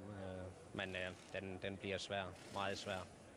Tak skal du have. Ja, Tom Petersen snakker om, at han lavede en fejl, da Jason Watt kommer forbi. Nu ser vi lige billedet, da Michel Nykjær kommer forbi. Hvad laver han der så? Jamen det er jo fordi, at der hvor Jason går forbi, der er Tom lidt ude og har været ude og låse hjulene og lidt fået lidt løs på. Så kommer han lidt dårligt ind på langsiden og ser egentlig Michel lidt for sent. Prøver at gå ind og lukke døren, men der er det for sent på det tidspunkt. Michel har så meget mere moment, at han kommer forbi, når de kører op ad langsiden. Så det var altid surt at ligge etter på sidste omgang, og så miste ned til en tredjeplads, ikke? Og det er selvfølgelig ikke noget, han gør med vilje, men han laver en fejl, og så bliver han måske lidt overilet, så han ikke helt koncentrerer sig om det, der skal. Ikke sagt noget dårligt om Tom på den måde, men det er, hvad der sker, når man er under pres. Ja, fordi det er jo en førsteplads, han faktisk veksler til en tredjeplads på sidste omgang. Hvad med det samlede, altså i mesterskabet nu? Er han ved at køre sig selv ud af det, eller kan vi stadig regne med, at han kan få lov at være med? På Jyllandsringen, der har han jo vist at være stærkt, ikke? Så nu fik han stadig en god position point den her gang, afhængig af, hvad der sker i det sidste i. Så jeg vil ikke sige, at han har ikke kørt sig selv ud på et tidsspor, men det er da klart, det var der lige nogle ekstra point, der blev smidt væk der, og det er tydeligvis også derfor, han har skuffet bagefter og smidt så mange point væk i forhold til, hvis det havde været i starten, så har han måske ikke tænkt så meget over. Selvfølgelig har han været bitter over at smide førsteplads væk, men nu er det endnu mere surt. Ja, den anden, der kom forbi, altså udover Jason Watt forbi Tom Petersen, var Michel Nykjær. Lad os prøve at høre, hvordan han oplevede episoden. Michel Nykjær, du pressede Jason det bedste, du havde lært. Hvordan oplevede du episoden, hvor du var meget, meget tæt på at gå forbi ham? Ja, men der på et tidspunkt, så kommer der safety car ind der, og der var jeg ellers lige helt op ved ham. Og så kunne jeg ikke gøre noget, så måtte jeg vente til safety car var over. Så synes jeg pressede godt på. Men Jason lukkede virkelig godt af for mig, men så samtidig det gode ved Jason, han pressede også Tom Petersen og gjorde så, at han kunne komme forbi. Og lige da han gør det, så synes jeg, at jeg er bag ved Tom Petersen, og så er jeg lige hurtigt ud på langsiden, op lidt på siden af mig, og så begynder han at presse mig ud i græsset. men jeg holder bare min bane, som jeg plejer at gøre, og så kunne jeg gå forbi. Så det var helt fantastisk at blive toer. Jeg startede 5'er. Jeg er meget dygtig. Jeg troede en forstrækker ville vinde alt hernede i øjeblikket. Ja, det har de også gjort her de 2 første løb, men lad os se her i finalen, om ikke jeg kan gøre lidt ved det. Nu skal jeg starte etter, så ja, det bliver spændende. Tror du, at du kan holde den for spids? Hvis jeg kommer fri fra fast sving, uden der nu vi rammer sammen med nogen og sådan noget, så tror jeg faktisk godt, at jeg kan måske køre den hjem. Men det kommer også an på, hvem der kommer lige bagefter mig i starten. Hvis det er en Chevrolet, der ligger toer, så vil de presse utrolig hårdt på at komme udenom mig, hvis det bliver sådan. Jeg ved det ikke helt endnu, men jeg gør alt, hvad jeg kan, og så må vi se, hvordan det går. Prøv igen. Tak skal du have. Ja, Michel Nygård skal altså starte i pole position nu her i finalløbet. Han har jo haft lidt en op- og ned-tur her, efter han har skiftet til BMW. Det startede rigtig skidt, men er virkelig ved at finde fart nu. Kan han holde den? Jeg tror, det bliver svært, men det er, som man siger, det kommer an på, hvordan starten går. Får man lige lidt luft, får man ikke noget luft. Det er altid svært, hvis man har noget pres fra start af, så kører man lidt defensive linjer, så får man ikke helt ind i den rytme der og får gang i den igen, og så kan der hurtigt komme nogen op, eller man får lavet en lille fejl eller noget, så det kommer meget an på starten. Han har ikke været den, der har kørt allerhurtigst nu, men han har da været en af de hurtigste, men jeg tror i finalen, det bliver svært for ham at holde. Det skal nok, der vil sikkert være rigtig, rigtig mange, der udfordrer ham, og det er jo altså Henrik Lundgaard, det er Jan Magnussen, det er Michael Olsen, men deres indbyrdes fight kan vel også give ham det luft, han skal bruge. Det er rigtigt nok, altså det er de tunge drenge, der ligger der, men igen, som jeg siger, det kommer meget an på, hvordan går starten og sådan noget. Nu er det finalen, ja, nogle gange så tager folk hjernen i finalen, ikke? Man kan sige, dem der kæmper om mesterskabet, de skal jo helst tænke på det, og Michel er en af dem, der kæmper om det også, så man kan sige, det bliver en spændende finale, hvor de skal køre taktisk og klogt samtidig, men de er også alle sammen nogle vinder, der gerne vil stå øverst på podiet, have pokalen i hånden, når vi er færdige. Så jeg tror faktisk, Jason er den, der har det længste strå lige nu, fordi han har intet i mesterskabet, han kan vinde, som er betydning. Så for ham lige nu, der gælder det bare om at stå øverst på den skamme der og stå med pokalen i hånden. Så jeg tror, vi vil se ikke en aggressiv Jason på den måde, men en Jason, der er rigtig tændt. Nu har han lige snuset til det, han har ventet på så længe, så nu tror jeg, vi vil se en rigtig hurtig. Ja, det var en flot sejr, han gav sit team byg med i hans Seat Leon.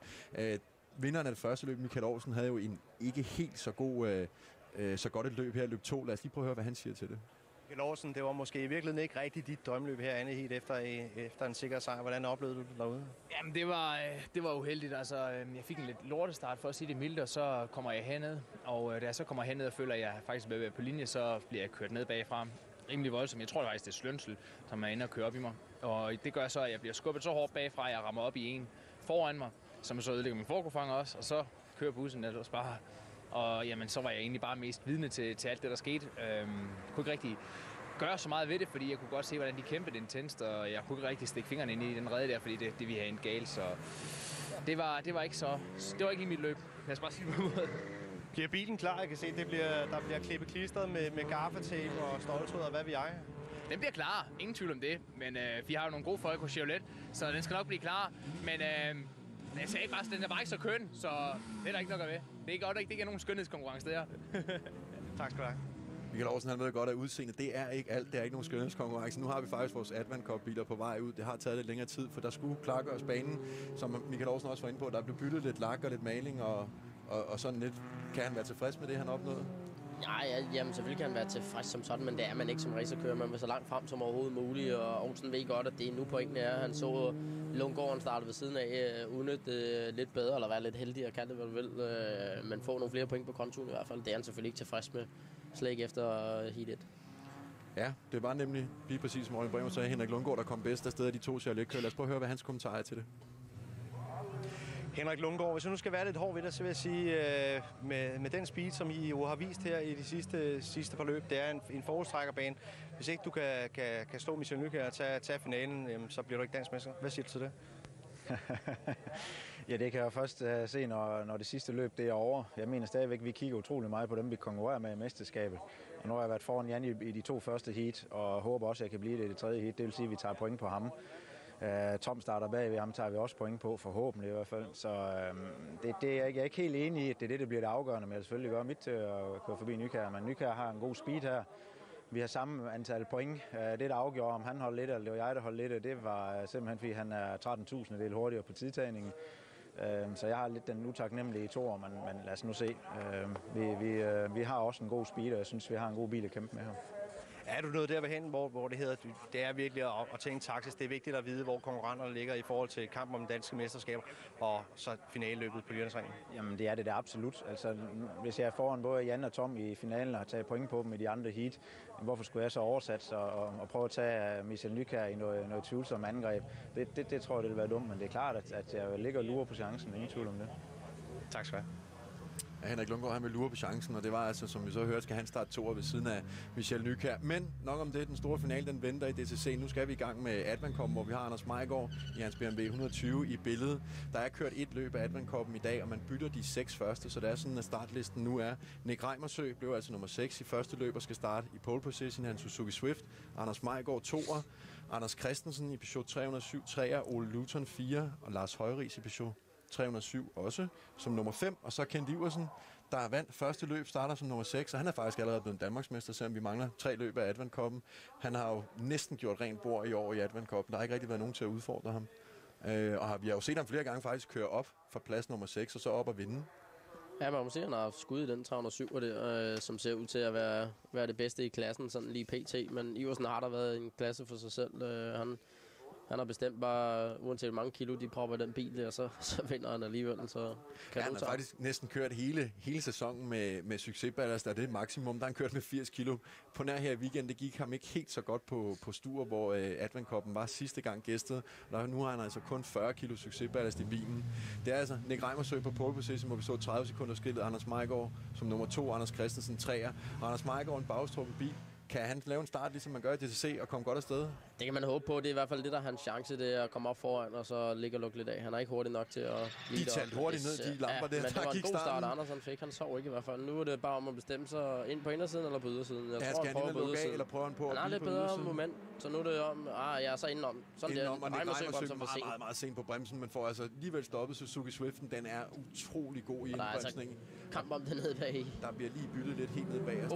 Der Iversen kom lige ud på sidespor ud i græsset. Ja, Kent Iversen allerede op på siden af Anders Christensen, men den fik han ikke lige der. Startede altså som nummer 6 og allerede op som nummer 5. Og det er altså Anders Christensen, der har foran sig.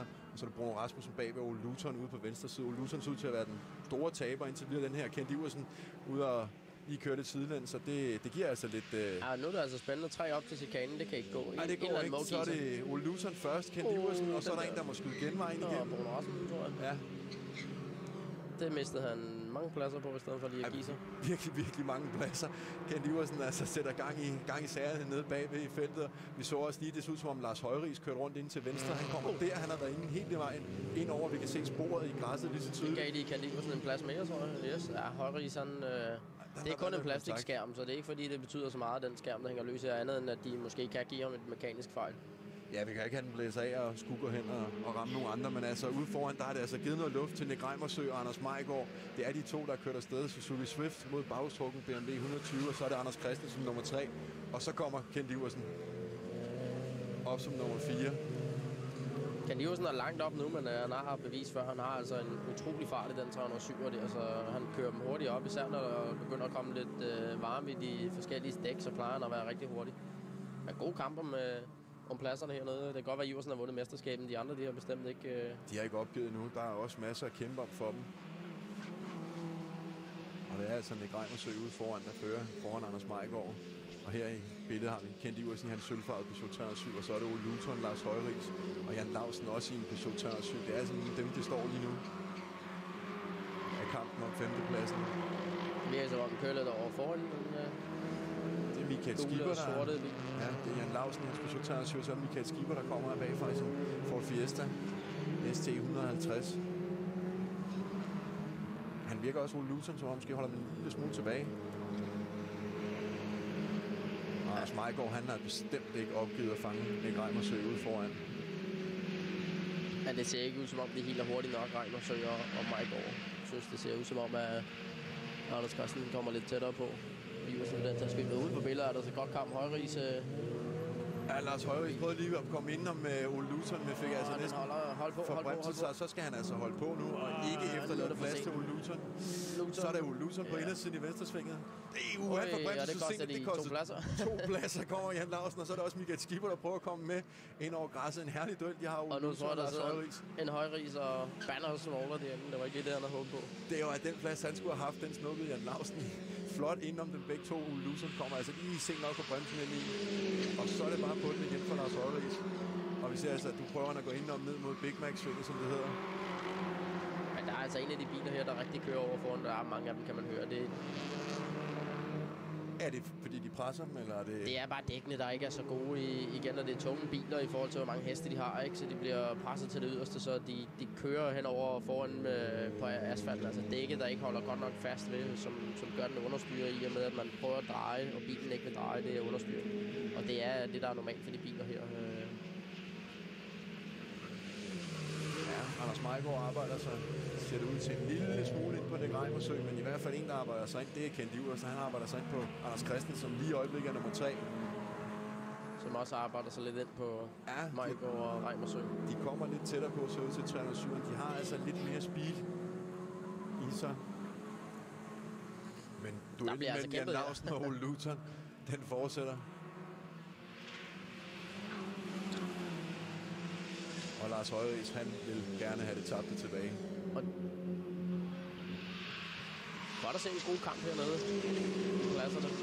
Og Højrich får altså lov til at køre videre med den skærm der. Det er nok, fordi der er blevet set på, at det er en plastikskærm. Den kan ikke gøre noget som helst, hvis den rører af. Altså, der er ikke noget farligt i det som sådan.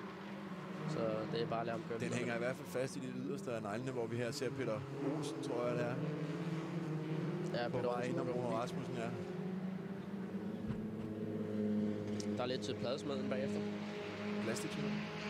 Ja, døren var også lidt til pladesmeden. Han skal også på arbejde. Men altså, Kent Iversen er kommet tættere på, men han laver så et angreb her. Det er en sen indbremsning, han laver det, Kent Iversen. Det er faktisk lidt utroligt, fordi han kaster den så tidligt ind, at han ikke giver Christensen så meget chance for at se, at han er der, så det kunne egentlig godt have endt med, at Christensen bare var drejet ind, men han nåede heldigvis at se, at der kom et angreb for Kent Iversen og vælger bare at trække sig. Det var ikke rigtig noget at gøre der. Den var, ja, hvis han lukkede døren, så var de røget af begge to. Der var det var lidt en sen indbremsning, Kent Iversen. Han trækker meget tidligt ind indbremsningen, og forsøger ikke så meget at sætte fingre på, men han trækker bare meget tidligt helt ind til siden, som gør, at det er svært at se ham i spejlet. Og det er altså Anders Mejgaard, der er næste, der står for skud, og hvis Kent Iversen kan blive ved med at bære den fart, som han gør lige i øjeblikket. Han kørte altså sidste omgang på 1.10.4.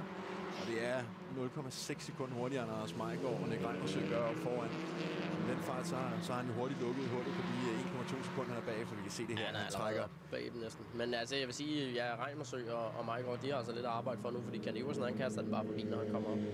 Ja, hvis han fortsætter i samme stil, så jeg håber, de har kigget bagud, lige har set, hvad han gjorde ved Anders Christensen, og så får lukket det hul. Der er ingen grund til at invitere ham forbi, men nu er han lidt, ja, før der troede vi heller ikke, han var tæt nok på. Denne gang bliver det ikke, men der kan han bremse sig ikke på den.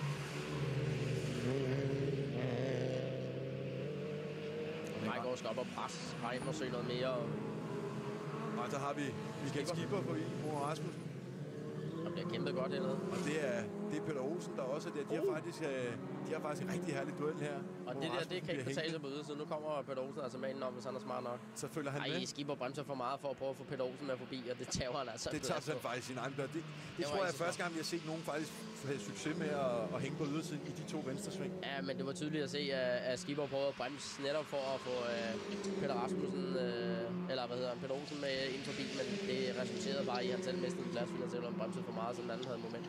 Nu er Mejgaard altså under pres for Iversen. Nu har Kent Iversen sat sin krog i det, og det kan vel et eller andet sted være Nick Reimersøs. En lille redningsplanke til ham. Ja, men det tror jeg ikke engang, fordi der er 5 omgange nu, så der er masser af tid for Iversen. Det eneste rigtige Mejgaard skal gøre nu, det lyder åndssvagt, men det er egentlig bare at lukke Iversen forbi, og så være tæt nok på, at når han prøver at få forbi Reimersø, jamen, så kan Anders smutte med forbi, fordi jeg tror ikke, de kan stille noget op med Iversen. Selvfølgelig skal man ikke give op, men hvis han kan se, at han kommer med en sen nedbremsning og er committed, så er der ikke andet at gøre, bare lade ham køre forbi. Iversen har ikke noget at tabe.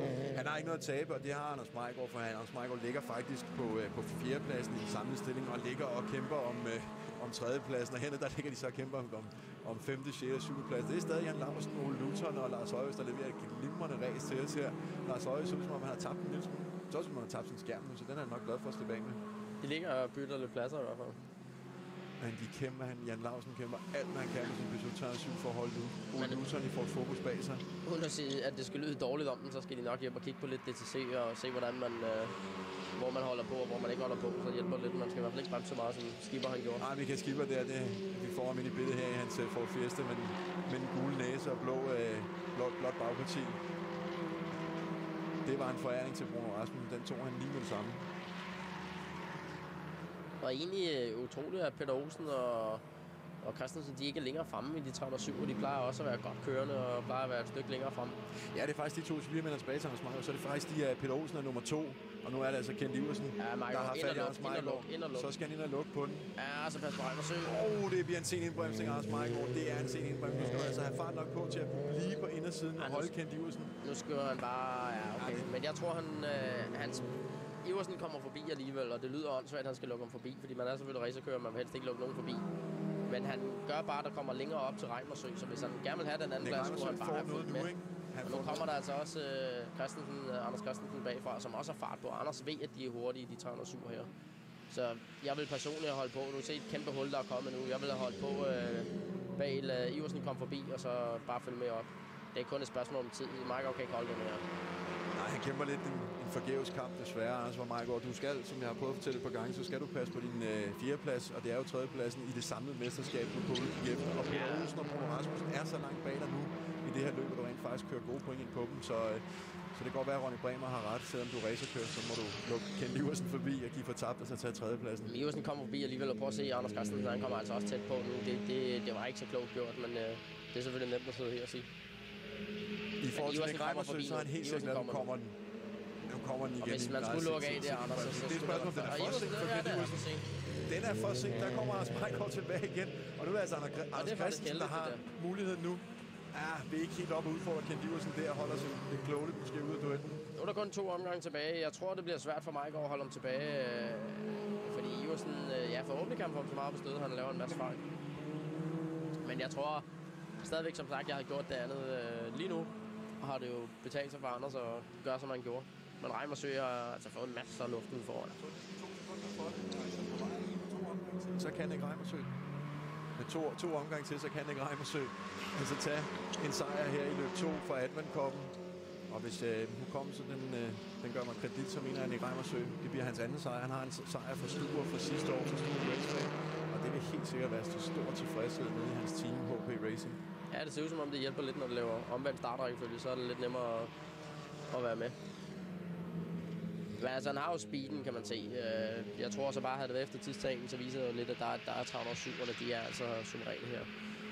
Men Majgaard har 2 omgange tilbage. Nu skal han altså bare holde ham tilbage. Det ser ud som om Iversen tabte lidt fart, tror han, og måske ud og få lidt løs på hjulet. Så nu gælder det bare for Majgaard at kigge fremad og køre så hurtigt, som man overhovedet kan, for at Iversen ikke kommer for tæt på. Og så er det Jan Lausen, Lars Højris, hvis ud til at have tabt Ole Luton. Lars Højris har altså fundet vej forbi, og nu prøver han at fundet vej forbi. Ole Luton har tabt lidt, og nu er det altså Jan Lausen, der er næst for Lars Højris i nummer 33. Blev nummer 2 i det første løb, og altså virkelig kørt sig op igennem den her sæson. Specielt hen på efteråret. Virkelig fået god fart i sin position. Men rigtig godt race i Advent-koppen, selvom vi er mod slutningen af sæsonen, så bliver der altså taget nogle chancer nogle forskellige steder. Der bliver det ikke givet ved dørene. Nej, det der skaber noget godt race. Det ser altså ud som om Majgaard kan holde Iversen lidt på afstand, så måske jeg overforkerer det min mening før.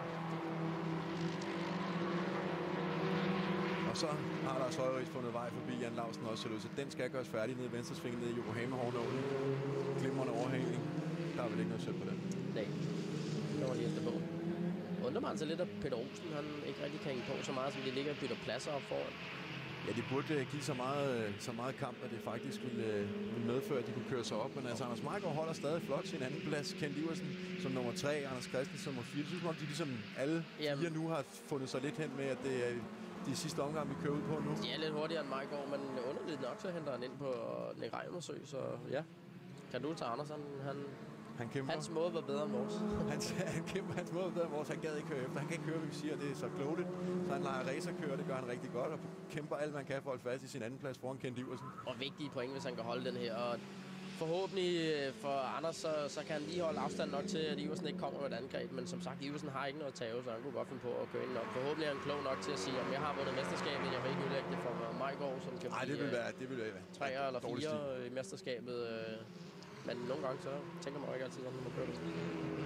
De har alt at køre for herude, og det har Nick Reimersø også ude på sin sidste omgang. Kører sig altså mod sejr nummer 2 i Advent-koppen til ham til HP Racing og Suzuki Swift, og har jo lukreret en lille smule på, at Majgaard kan nå i vejen. Nu skal han ind efter. Majgaard ind og spørge, og så skal han ikke have lov til at købe om. Ind og spørge.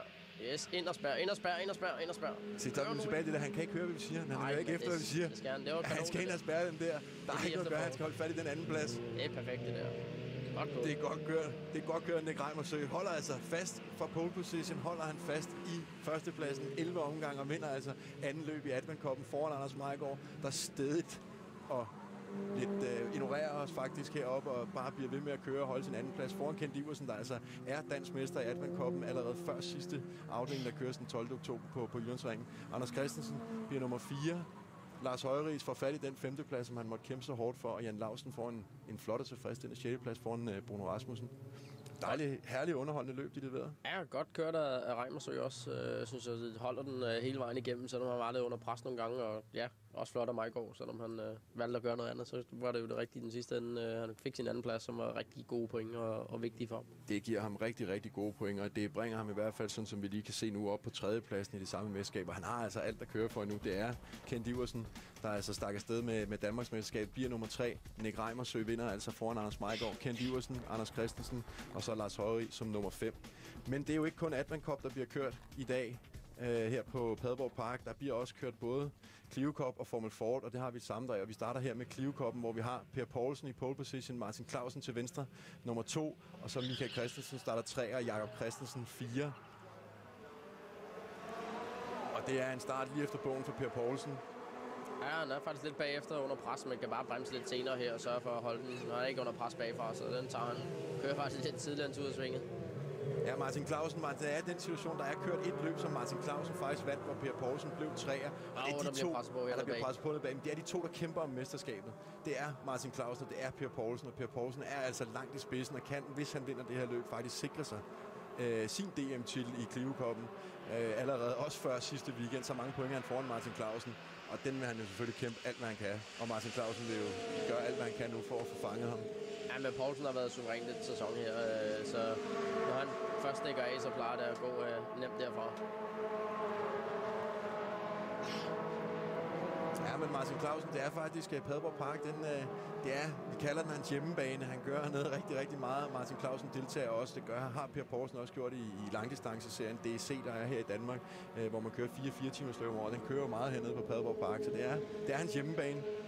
Ja, Clausen har bestemt heller ikke givet op, og er altid god fart i.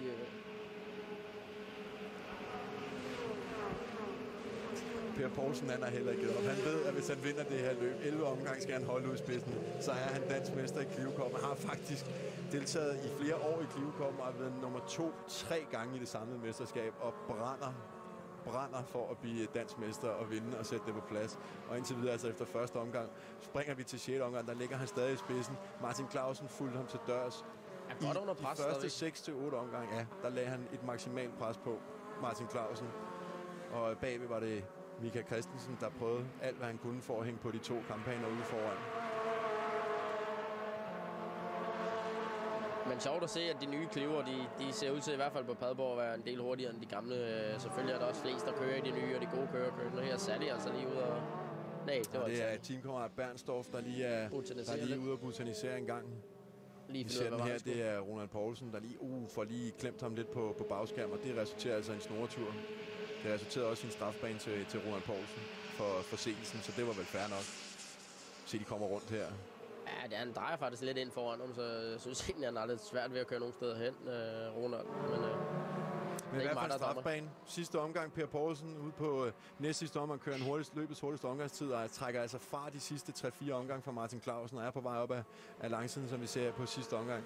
Ternet flag giver ham det danske mesterskab. Martin Clausen sikrer sig andenpladsen i kampen om mesterskabet, hvor der er stadig nogen, der kæmper om tredjepladsen. Så Per Poulsen, et stort tillykke til ham. Du har kæmpet i rigtig, rigtig mange år for dig. Du sikrer dig altså her. Dansk mester i Clio Cupen 2008 bliver altså Per Poulsen. Martin Clausen ind som nummer 2'er. Michael Christensen, rigtig flot tredjeplads. Jakob Christensen ind som nummer 4, og Tue Christensen 5, der har mange Christensen. Og Bjørn Smedegaard Laursen bliver 6'er. Og helt sikkert en rigtig glad Per Poulsen, der er her. Ja, man kan se ind i bilen, at hænderne op og det hele, og det er forståeligt nok. Han har virkelig fortjent det i år. Ja, stort tillykke til ham. Så er vi ude med Formel Ford, hvor vi har en anden Magnussen, Kevin Magnussen i pole position med den start nummer 23 serie her. Og Dennis Lind, hans papnevø, eller nej, det hedder det ikke, papfætter. Han starter ud til venstre i den blå. Og kommer ind bag Kevin Magnussen. Kevin Magnussen fået styr på sin starter. Det har han ikke rigtig i starten af året, men det har han altså nu. Han har virkelig fået styr på sin starter, hvor vi lige har god duel. Når lige at få lukket af, der er lige lidt tumult nede bagved også, kan vi se.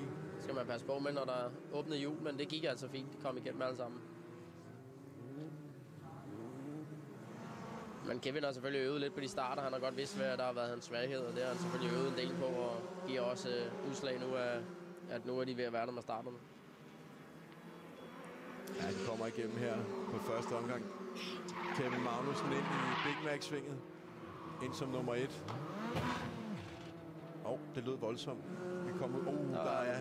Der er kontant regning. Det er Milton Lundstrøm fra Sverige. Jeg tror, han laver sig lidt over regningen. Lige på næsen. Den har nok... Husk at sætte rettet i. Ja, så de kan flytte den ud på ruderne. Men altså exit til Milton Lundstrøm fra Sverige. Det er altså Kevin Magnussen, der trækker fra foran Dennis Lind. Søren Mosebo på tredjepladsen. Her midtvejs i løbet. Der er stadig Kevin Magnussen i spidsen foran Dennis Lind, og der er altså en god duel om tredjepladsen her. Det er Christian Markussen i den blå med nummer 61 på siden, og så er det Søren Mosebo bagved. De kæmpede meget om tredjepladsen igennem løbet. Christian Markussen, som er forsvarende mester i Formel Ford, vandt sidste år. Og herude på næst sidste omgang, Kevin Magnussen i front, Dennis Lind bagefter, og så er det Christian Markussen og Søren Mosebo, og så er det Søren Mosebo, der kommer på indersiden af Christian Markussen. Godt udbremset. Flot udbremsning. En herlig duel mellem de to. Søren Mosebo er altså op som nummer 3. Kevin Magnussen, da han kom forbi på næst sidste omgang, der raslede det en lille smule fra hans gearkasse. Og det kostede faktisk hen mod det ternede flag, som vi er på vej rundt mod nu. Det gjorde sådan, at Dennis Lind kom så langt op på siden af Kevin Magnussen, at han faktisk kunne trække forbi ham og udbremse ham ned ad langsomt. Kevin Magnussen gør alt, hvad han kan for at svare igen med en meget sen indbremsning. Og holder den altså, formår at holde sin Formel Ford på asfalten. Dennis Lind tager ham altså på sidste omgang og vinder løbet for Fluid Motorsport foran Kevin Magnussen. Og så Søren Mosebo og Christian Magnussen, der kæmpede også en herlig duel mellem de to første og nummer 3 og 4. Vi ser den her igen. Ja, det er godt prøvet. Magnussen han har simpelthen ikke givet op, så nu han mangler at give i bilen. Men det er svært at komme så sent hen. Dennis Lind er allerede op med hånden, inden han han er rigtig glad for den der overhældning. Kevin Magnussen må altså nøjes med andenpladsen. Farmand Magnussen, ham skal vi se den store DTC-finale lige om et øjeblik. Vi er tilbage efter en kort reklamepause. Til den store DTC-finale. Men inden vi kommer ud på banen, ud til alle kørende, så lad os lige prøve at tage et blik på den samlede stilling efter de to løb, der har kørt her i weekenden. Det er altså Jan Magnussen nu med 7 points forspring ned til Tom Petersen. 249 point til Jan Magnussen, 242 Tom Petersen. Henrik Lundgaard scorer rigtig gode point, arbejder sig godt ind på dem begge to. 238 point, Michael Olsen med 230 point. Michel Nykjær kravler tilbage på 5. pladsen, 188 point. Han kan ikke rigtig gøre sig forhåbninger om noget, men både Jan Magnussen, Tom Petersen, Henrik Lundgaard og Michael Nykjær Michael Olsen, de er vel stadig med i kampen. Alle 4. Det er det, men der er så også det med, at du skal tage de 4 afdelinger fra, og det er ikke den stilling, der er her, så det kan godt være, at det ændrer sig lidt, når noget er taget fra. Ved Jan Magnussen, det ændrer sig ikke. Han er stadig i spids, uanset hvordan der blevet. Men jeg tror egentlig, at Tom Petersen er noget længere end de 7 point efter, og det er de resterende også. Lundgaard, ja, det er han er meget længere end de 7 point efter, ja. Og Henrik Lundgaard også. Henrik Lundgaard er faktisk, når vi prøver at rense tallene, så ved vi allerede nu, at Henrik Lundgaard faktisk kravler forbi Tom Petersen. Så det er de to, vi skal ud og se og følge. Det er Jan Magnussen, det er Henrik Lundgaard, og øjnene hviler på rent stillingsmæssigt. Forrest, der hviler øjnene på Michel Nykjær, som kvæg sine placeringer i de 2 første løb starter i pole position. Henrik Lundgaard, Michel Nykjær, 4. plads og en anden plads, Henrik Lundgaard, en anden plads og en 4. plads. Så går man ud for tiden, når man laver det her system, hvor man lægger resultaterne for de 2 omgange, eller for de 2 kørte løb sammen. Og der var det altså Michel Nykjær, der var hurtig, så han klemmer sig lige foran Henrik Lundgaard. Hvad har det betydning for Henrik Lundgaard nu?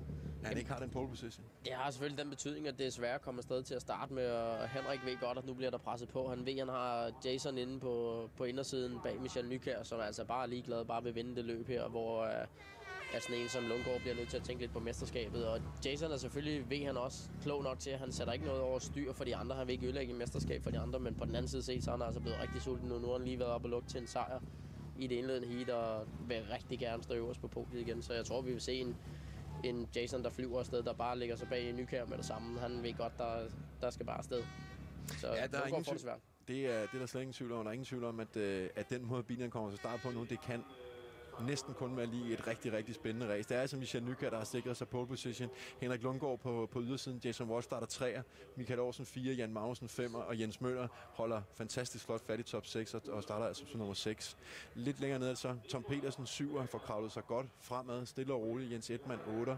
Robert Stønsen 9'er. Har lige bagved så Kasper Elgaard som nummer 11. Så det skal også blive rigtig spændende at følge de to. En anden, der faktisk er kommet godt frem her igennem de to løb, det er Kasper Jensen op og starte som nummer 10. Køren for JM Racing.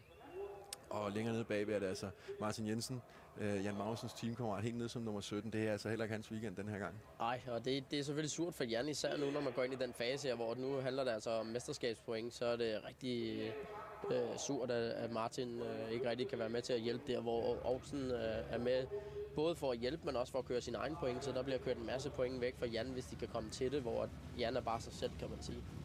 Han kan ikke rigtig, Jan Magnussen har ikke rigtig den teamkammerat hjælp, som du er inde på med Michael Aarhusen og Henrik Lundgaard. Michel Nykjær blev dansmester sidste år, han gjorde det jo også alene. Der havde vi Team Essex sammen med 3 biler og en meget velkørende Kasper Elgaard og John Nielsen. Så det kan jo godt lade sig gøre, men selvfølgelig. Men vi så også hvor mange gange sidste år, at det hjalp at have en teamkammerat, der lige kunne gå ind og hjælpe med, at den ene kom forbi, og den anden kom forbi, og de rigtig blev bag. Så det har meget at sige. Man kan sige, at med Chevroleterne, der kører de selvfølgelig begge to stadig om mesterskab. Ja, det gør de vel. Det er de vel nødt til, eller er vi ude nu, hvor der begynder at være teamorder? Det tror jeg ikke. Jeg tror godt, de vil have begge to så langt frem. Der er selvfølgelig den teamorder, I skal ikke sætte den anden af, men det er der jo altid, kan man sige. Så jeg tror, at de kører hver især deres chance med omhu. Altså de to kører begge to, som ikke vil sætte over styr og slet ikke køre sine teamkammerater i. Det er det værste, man kan gøre. Nej, det vil være skrækkeligt. Det bliver ikke så populært. Nej, det kan godt være, at så bliver det svært for Michael Aarhusen at fange den store pokal, hvis han kører Henrik Lundgaard. Altså, det vil vi ikke have noget af. Starter altså som nummer 4 lige bag Henrik Lundgaard. Men jeg synes egentlig, det var lidt mærkeligt. Aarhusen sagde så, at han fik noget skub både bag og foran, som selvfølgelig kan gøre, at han mistede lidt fart, fordi ellers så havde han ikke rigtig den fart, vi så i det første heat. Synes jeg ikke rigtig, han havde det her heat her, i hvert fald ikke i forhold til Lundgaard. Lundgaard fik udnyttet det meget bedre. Men Michael er stadig med i forreste række, så han kan stadig gøre noget. Jo. De DTC-teamsene har jo et begrænset antal dæk til rådighed i sådan en weekend. De må bruge. Kan det have noget at gøre med den måde, man så bruger sin dæk hen over de 3 løb for sådan en som Michael Aarhusen? Kan man gemme? Har han sparet de gode dæk til nu her til sidst? Det kunne selvfølgelig sagtens være. Man kan sige, der er for og imod. Finalen er selvfølgelig den vigtigste, men det handler også om, når du lige pludselig starter 8 i andet heat, så handler det om at få lavet noget godt til, du kan starte godt i tredje heat, så han vil nok ikke sætte de aller dårligste dæk på. Og som regel så er de rimelig gode til at have nogle gode dæk hele vejen igennem, men det kan sagtens være sådan noget, der spiller ind. Altså jo længere man kommer frem, jo sværere bliver det. Man kan så sige, at de var lidt reddet af måske på Sturup sidste gang, at der var noget regnvejr i nogle af heatene, så de fik ikke brugt så meget dæk, så de burde ikke have nogle gode dæk den her gang. Ja, vi ser udsigten for Henrik Lundgaards bil. Den er op til Michel Nykjær. Altså Lundgaard starter altså i startposition 2. Og alle vores teorier heroppe, dem er vi meget klogere på om en lille kvarters tid, når finalløbet er kørt hernede på Padborg Park. Michel Nykjær bruger aktivt sin bil til at varme dækkene op nu. Så vi vil se samme billede, vi så tidligere. At den lige tager et par omgang, før BMW'erne virkelig viser deres styrke. Ja, det tror jeg, men det var måske mere den blå avis og Jan, der måske var lidt længere tid om at starte, men så kom der nogle kanonflyvende omgange til sidst. Og det er jo ellers kendt for at være en forholdsstrækkerbane. Man kan sige det, som Michel sagde rigtig nok, det er jo også dem, der har vundet de 2 første heat, men BMW'erne har været noget stærkere den her gang, end jeg egentlig troede, de ville være. Ja, både Michel Nykjær og Jan Magnussen, altså de 2 BMW-kører, der gør det bedst. Michel Nykjær, den der har gjort det allerbedste indtil videre, starter altså op i pole position. Henrik Lundgaard, den blå Chevrolet til venstre. Jason Watt, nummer 3, og Michael Aarhusen 4. Og nu gælder det, når de kommer ned nu. Nu skal alt op på en. Ja, vi vil se en Lundgaard og en Jason være rigtig skarp. Michel har måske ikke helt så meget erfaring, som de andre har i sådan nogle rullende starter her, men er selvfølgelig forrest af ham, der bestemmer farten. Og det gælder bare om at sørge for ens bil, når du er etter. Den er lige i det rigtige moment, så bremser du lige en lille smule, så de andre kommer for tæt på. Lige når du kan se, de er oppe bag dig, så giver du bare fuld gas, så plejer man lige at kan trække et par meter. Det er tippet til Michael Nykjær. Safety car trækker ind om ganske få meter. 100 meters penge nu, så er den trukket ind, og så er det altså, når lamperne slukker, så er starten givet fri. Michael Nykjær pole position, Henrik Lundgaard 2 og Jason Watt 3'er. Jason Watt, der virkelig gerne vil frem. Han vil op og sådan der. Ja, se, han gjorde det helt rigtigt. Det gjorde han, Michael Nykjær. Han stoppede lige, han fik faktisk skabt så stort et hul for Jason Watt, at Henrik Lundgaard kommer ind på den anden plads, der er så vigtig. Og Jan Magnussen lige præcis helt op på siden af Michael Olsen, der ser ud til at blive lidt en taber på denne her. Jens Møller prøver også at komme med op og holde Michael Olsen ud. Ja, sætte den anden Olsen, du kører for et mesterskab. Olsen, det skal du altså huske nu, at det er nu, det tæller. Der er Jens Møller efterlader måske ikke helt plads nok til Michael Olsen rent faktisk kan være inde i svinger. Der kommer altså til lidt berøring med dem, men alle er på banen. Tom Petersen er lidt tager på det der også. Han kommer ud og hænge ude i det snavsespor, det kommer han til at tabe på. Men altså, ude foran, så er det Michael Nykjær, der altså fik lavet det tumult, fik rykket. Vi har altså Jan Magnussen allerede forbi Jason Watt op som nummer 3. Jan Magnussen også virkelig godt kørende. Det så vi ikke billederne af. Men Michael Nykjær fik altså skabt så meget tumult, at Henrik Lundgaard kom ind imellem ham og Jason Watt. Og det er det Robert Stønsen og Jens Edman. Der bliver kæmpet om, hvem der er den bedste person der. Og det gør der, og der bliver også kæmpet om mesterskabet i privatkoppen. Der er sådan, at lige nu er det Robert Stønsen, der fører. Jens Edman er 2, og det er de to, der står mellem. Så der er ingen tvivl om Jens Edman. Han vil holde på den placering, alt man overhovedet kan i forhold til Robert Stønsen. Og de havde altså Elgård lige bag sig. Men ja, Michel gjorde det helt rigtigt. Han fik lige skabt det hul, der skulle til ved at lige bremse lidt senere. Og vi ser den her Jens Edman, Robert Stønsen, Kasper Elgård. Kasper Elgård har uden tvivl noget, han gerne vil op og snakke med Robert Stønsen om. Ja, plus nu er der måske lidt payback for tidligt, og da Stønsen han fik sat Elgård af, og Elgård har som sagt ikke noget at køre om. Så... Jeg skal jo ikke sige, han er ikke kendt for at være en aggressiv kører, men han er nok gerne forbi. Nej, han har nok ikke glemt behandlingen, som Robert Stønsen gav ham. Så det er ikke sådan, at han giver ham luft. Det er jo ikke, at man kører ham af, men der bliver kørt lidt mere aggressivt, end der vil noget. Men han skal også se bagud Kasper Elgård, for det er altså Tom Petersen, der kravler rundt på ham. Tom Petersen tabte altså en del placeringer i starten, altså nede bag Kasper Elgård.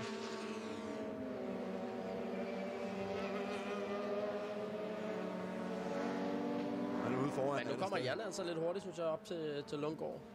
Jan er ved at få lidt varme i dækkene igen. Og det kan jo så give Michael Nykjær den ro, han skal bruge til måske at få opbygget et lille forspring til en Lundgaard, eller holde det forspring, han allerede har opbygget faktisk, for en Lundgaard er nødt til at kigge bagud. Men Lundgaard er også hurtigere end Nykjær, som jeg lige kan se. Jason begynder også at få lidt skud igen. Møller hænger altså også godt på hernede. Det gør han. Hurtigste mand på banen i øjeblikket er Jan Magnussen, der kører 1.02.7, og mens jeg siger det, så kører Michael Olsen faktisk 1.02.5. Peter Ager fået forbi Brian Mikkelsen. Og der bliver kæmpet godt hernede, også i privatkoppen med O'Brien og Kasper Jensen. Nu er Jan altså helt oppe bag Lundgaard. Lundgaard heller ikke en nem kører at komme forbi. Der hænger noget dingler ude bag Jans bil, men jeg tror bare, det er klistermærke. Ja, det er lidt fra inderskærmen, eller bagskærmen til bare skærmen.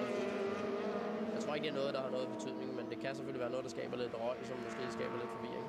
Med den speed, han viser Jan Magnussen, så har det næppe nogen betydning, og nu skal han skal vel også, altså det skal gå stærkt med at komme forbi Lundgaard. Han skal forbi Lundgaard, men som sagt, Lundgaard er altså ikke nemt. Det er et spørgsmål, man kan sætte angreb. Ja, det er bare noget gaffatape, der sidder og flyver bagpå. Jan Magnussen lige ind og vise fladet en gang i forhold til Henrik Lundgaard, men altså ikke noget alvor bag angrebet. Og perfekt at se her. Lad os bare få dem samlet, så vi kan få noget kanonræs. Jason op til Jan også nu. Nu er det altså Lundgaard, der lidt af... Nu er ham, der stopper klodsen og giver luften til Michael Nykjær ude foran, der altså stille og roligt trækker fra. Har opbygget et forspring på. Og Olsen kom egentlig også meget godt afsted efter Jason. Og Olsens opgave er selvfølgelig at komme op forbi Jason og få fat i Jan også, og tage nogle flere point væk fra Jan, men selvfølgelig også give ham selv nogle flere point i forhold til Jan. Nej, han er helt oppe bag. Ja, jeg tror, Lundgaard får svært ved at holde den der. Det bliver en rigtig, rigtig hård kamp. Det gør det. Men det er, som du siger, det har trukket Jason Watt med op, det har trukket Michael Olsen med op, og hvis vi er rigtig heldige, så kan det trække Jens Møller med op til Michael Olsen. Og selvom det er en forholdstrækkerbane, den her, så når man bliver stresset på den måde, som Lundgaard gør nu, så er det altså med til at æde fordækkene lidt hurtigt, og selvom det er en bane, der er kendt for at være god ved dækkene, og også dermed, at forholdstrækkerne er så godt med, som de er. Jason vil altså også gerne fremad. Men den har en utrolig topfart, når den kommer ned langs siden Chevroleterne. De går virkelig godt dernede. Det er svært for Jan at komme helt tæt nok på ham til måske at forsøge den indbremsning. Ja, jeg tror, det er nede ved Big Mac, og derefter han skal prøve at gøre sit angreb. Men det er selvfølgelig også der, hvor det er sværest, hvor man drejer samtidig.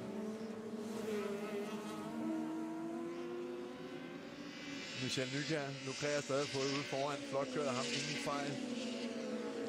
Kører tider helt nede på blandt de hurtigste.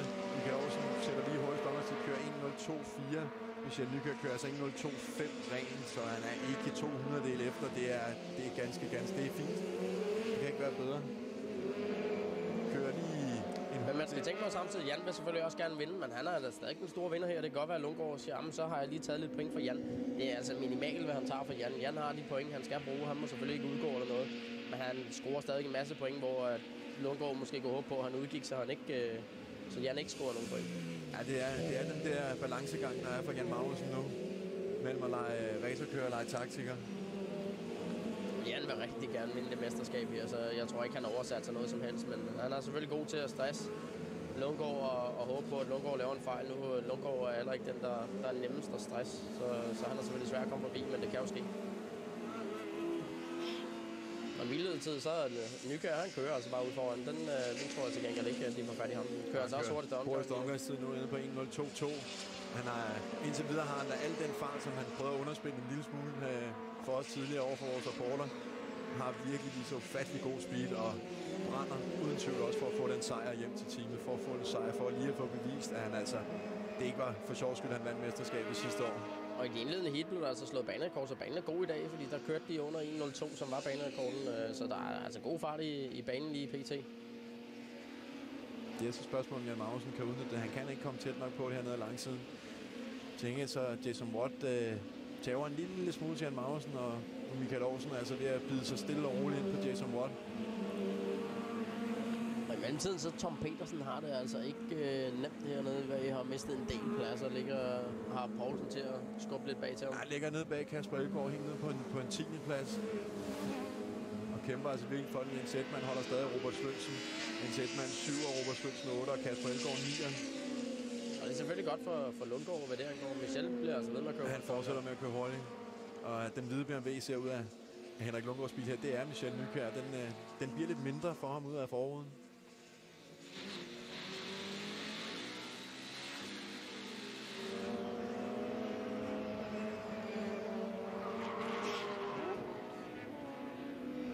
Jan har altså svært ved det der. Lige snart det går ned ad langsiden, så er han svært, at han skal bremse ultra sent. Og den chance tror jeg ikke, han vil tage, fordi det er ikke det værd. Og Jan scorer stadig ikke nogle gode point ved at ligge på en 3. plads, hvor han er.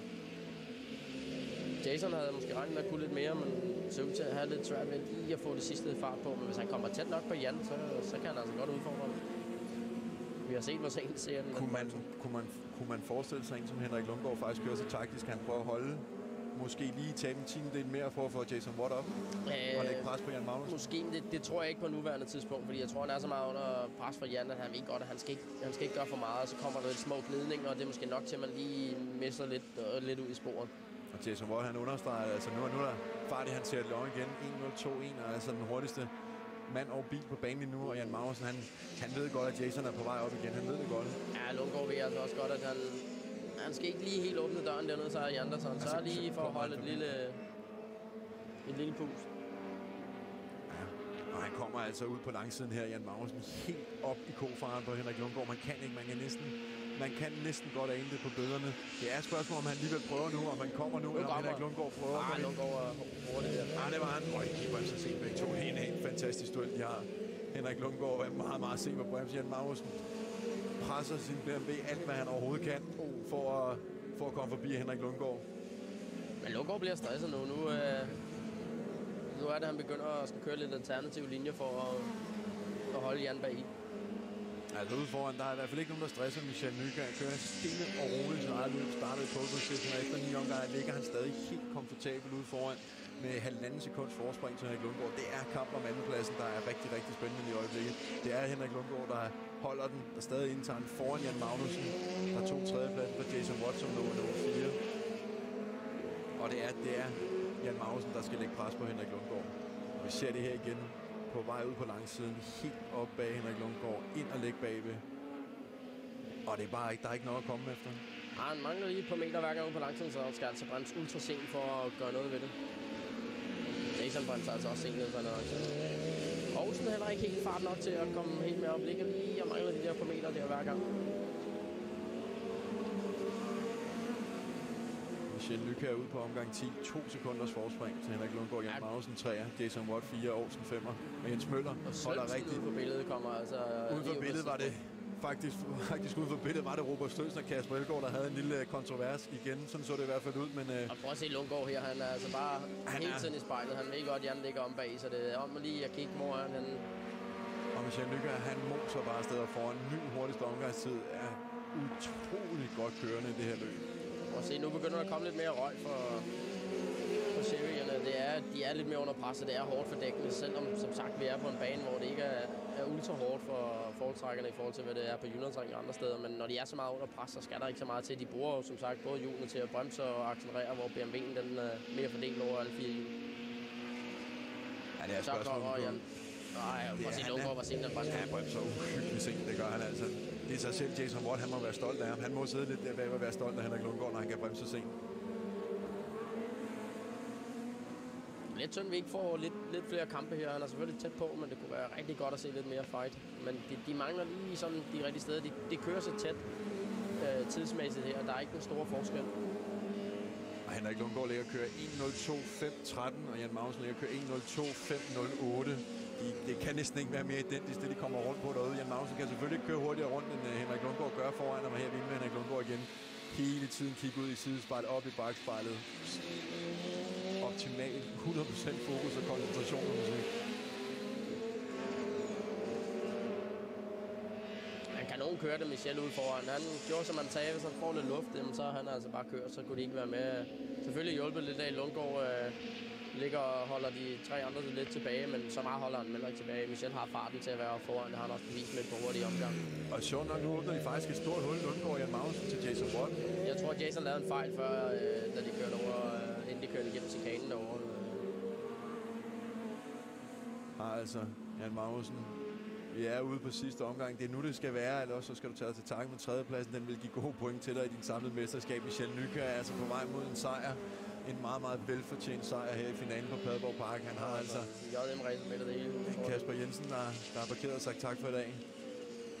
Kan nyde duellen her mellem Henrik Lundgaard og Jan Magnussen.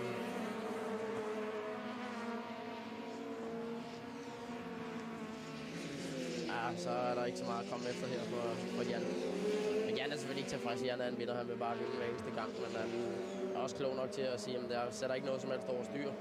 Jeg har mistet en lille smule point til Lundgaard, men jeg har stadigvæk holdt en god distance, til vi kommer ind til det sidste. Og det sidste løb på Jyllandsringen, det er altså rigtig vigtigt, når man ikke smider noget væk. Ja, det bliver en afgørende weekend. Det er der slet ingen tvivl. Henrik Lundgaard godt ind og lukker af for Jan Magnussen, der lige er ude og kigge på ydersen. Vil måske prøve at forsøge at dykke ind, om det gør han ikke. Jeg kunne godt finde på at dykke. Han prøver. Michel Lykke er i hvert fald flot vinder af finalløbet her på Padborg Park foran Henrik Lundgaard. Jan Magnussen var altså nøjes med 3. pladsen. Tog den for Jason Watt allerede på første omgang. Jason Watt er altså også en rigtig flot 4. plads. Det kan han ikke være andet tilfreds med. Nej, han havde selvfølgelig håbet på lidt mere, efter han lige har været oppe og snuse til en sejr. Han ville nok gerne op på den skammel. Ja, det tror jeg også. Man kørte flot. Altså, de var nogenlunde lige hurtigt, de 4 der, så det var lidt svært at gøre fra det til. Der var en, der skulle lave en fejl, og det er nogle folk med meget erfaring. Men også en Jens Reno Møller har haft en fantastisk weekend. 3 top 6 resultater til ham. Han havde jo også sagt, inden han kommer til, at han følte, at han var godt tilpas i bilen, og de havde god speed hernede sidste gang, hvor han var lidt uheldig. Så må man sige, at han har levet op til sin presmeddelelse. Han har gjort rent bord i privatkommen. Den vinder han alle tre løb i dag. Han været trukket sig tilbage som vinder af privatkommen, og Michel Lykke vinder altså finalløbet her. Og altså også været foran Kasper Elgaard hver gang, skal jeg så også sige til Elgaards forsvar. Det er altså ikke så meget, han har kørt. Her har vi lige lidt replay af Jan, der prøver. Det er faktisk lige på sidste omgang her, hvor han kører altså lidt tidligere, siger, at Jan får ikke lige helt ned i, og så kan han altså ikke gøre noget. Han kan ikke nå det op til. Det kunne have været. Vi har jo set for et par år siden, at han faktisk røg ind om Kasper Elgaard, der de røg af i svinget. Så Jan ved, at den kan der så gøre, hvis man har momentet nok.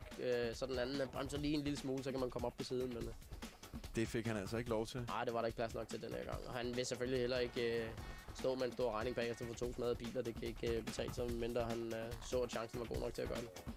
Det var vi forskånet for i dagens DTC-løb. Egentlig er det lidt kedelig finale i forhold til de andre heat, men der bliver som sagt kørt om mesterskabet, og så kører man lidt klogere. Der var i hvert fald ikke nogen, der drillede Michel Nykjær ud foran. Han vandt altså, som vi kan se her, med et forspring på 1,4 sekunder ned til Henrik Lundgaard, Jan Magnussen 3, Jason Watt 4, Michael Olsen 5. Lidt længere ned i rækkerne, altså Kasper Elgaard ind som nummer 8. Tom Petersen helt nede som nummer 10. Ja, Edman også godt ind på den 7. plads. Det er heller ikke dårligt, synes jeg. Tom Petersen, en 10. plads. Tom Petersen, må man sige, det var skuffende for ham at ikke formode mere. Han havde lidt uheld i starten, som selvfølgelig gjorde en stor del, og han tabte en del pladser, men det kan han ikke være tilfreds med. Jeg tror faktisk, han røg ned som 4 i mesterskabet nu, måske endda 5. Ja, det har været en dyr weekend nu. Ja, det har kostet nogle point den her weekend, det er der slet ingen tvivl om.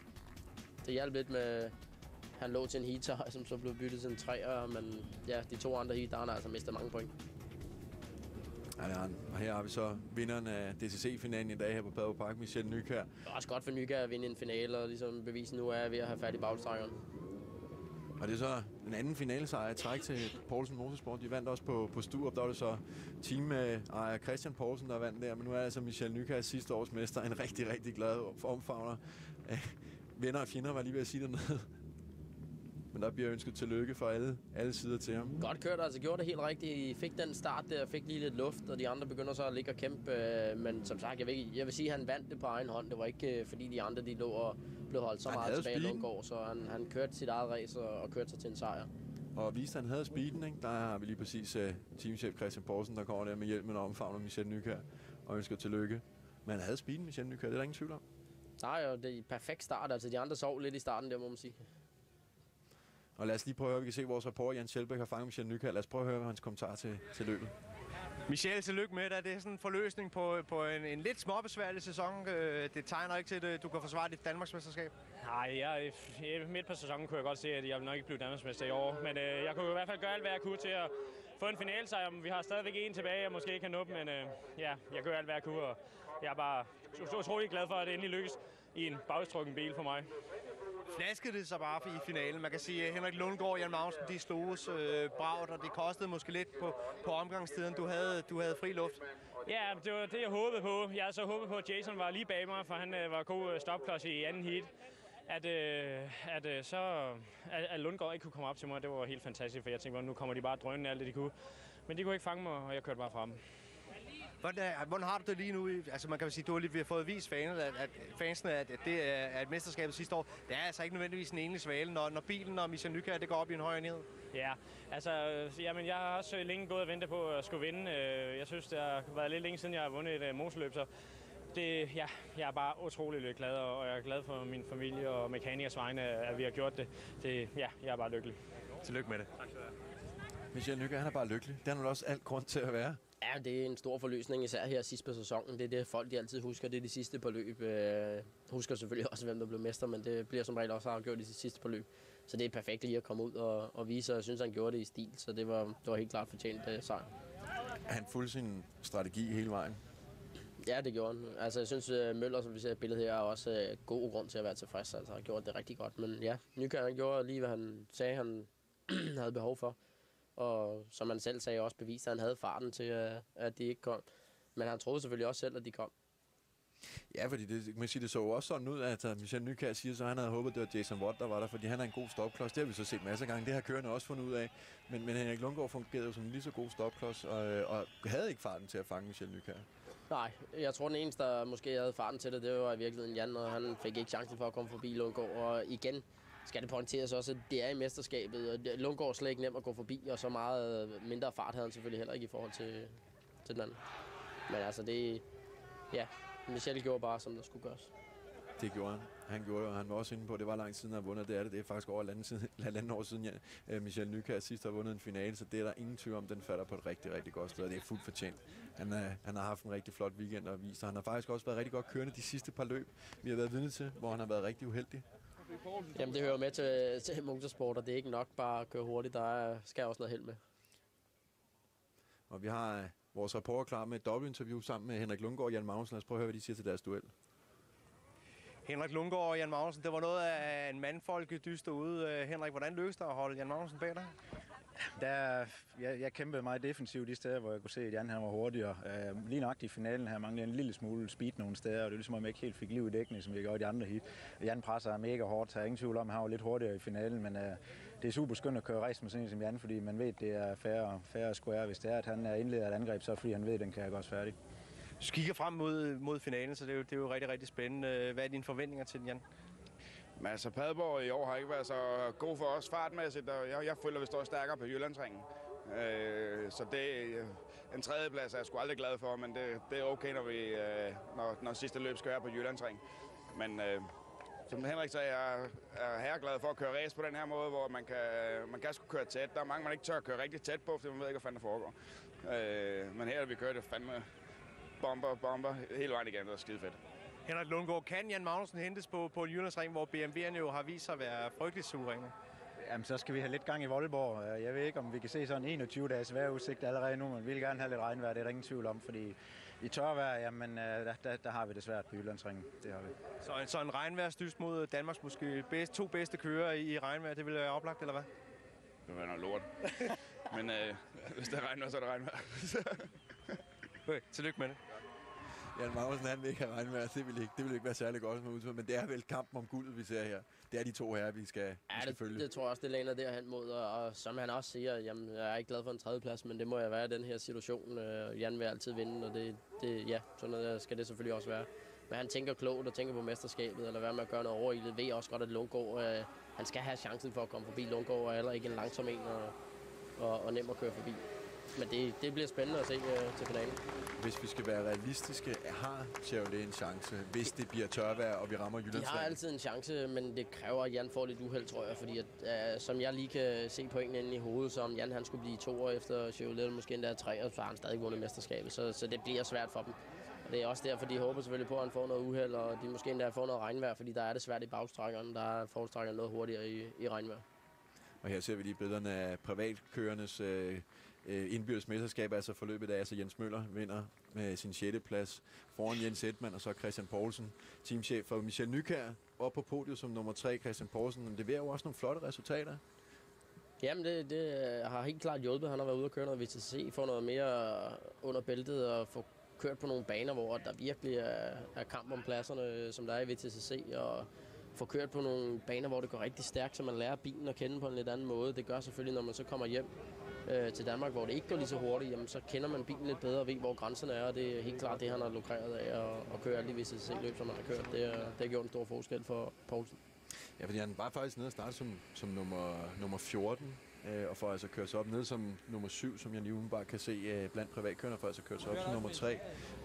Og det er jo fuldt godkendt for dem. Poulsen Motorsport, de kan vel også lukrere han på, at Michel Nykjær, altså hvor meget udveksler de erfaring, de to kører? Jamen, det er helt klart. De kigger selvfølgelig sætte op hen efter hinanden, men det er ikke altid, at selvom den ene kører kan køre med, at den anden så også kan. Så det kan jeg ikke sidde herfra og sige, om de kører med samme setup, men der er der ingen tvivl om, at den, der er hurtigst, man kigger som regel på ham, der er hurtigst. Hvad er det, den setup, han har? Er det noget, jeg kan befinde mig med at køre stærkt med det? Hvis jeg ikke kan, så må jeg prøve at gå min egen vej. Og om han så lige kører med det samme setup, det er svært for ham. Ja, altså med billederne her, Michel Nykjær, så er det på tide at slukke af herned for i dag på Padborg Park. Michel Nykjær vandt altså finaleløbet efter en sejrstørke, kan man sige, på 1,5 år. Vi når ikke mere i dag, men for dem er der stadig vil se noget motorløb, har vi mere på vores hjemmeside www.nutv.dk, hvor man kan se et MC-løb og Special Saloon Car. I aften er der spansk fodbold mellem Sporting og Barcelona. Det er kl. 20.55. Tak for i dag, og så ses vi selvfølgelig til den store finale den 12. oktober.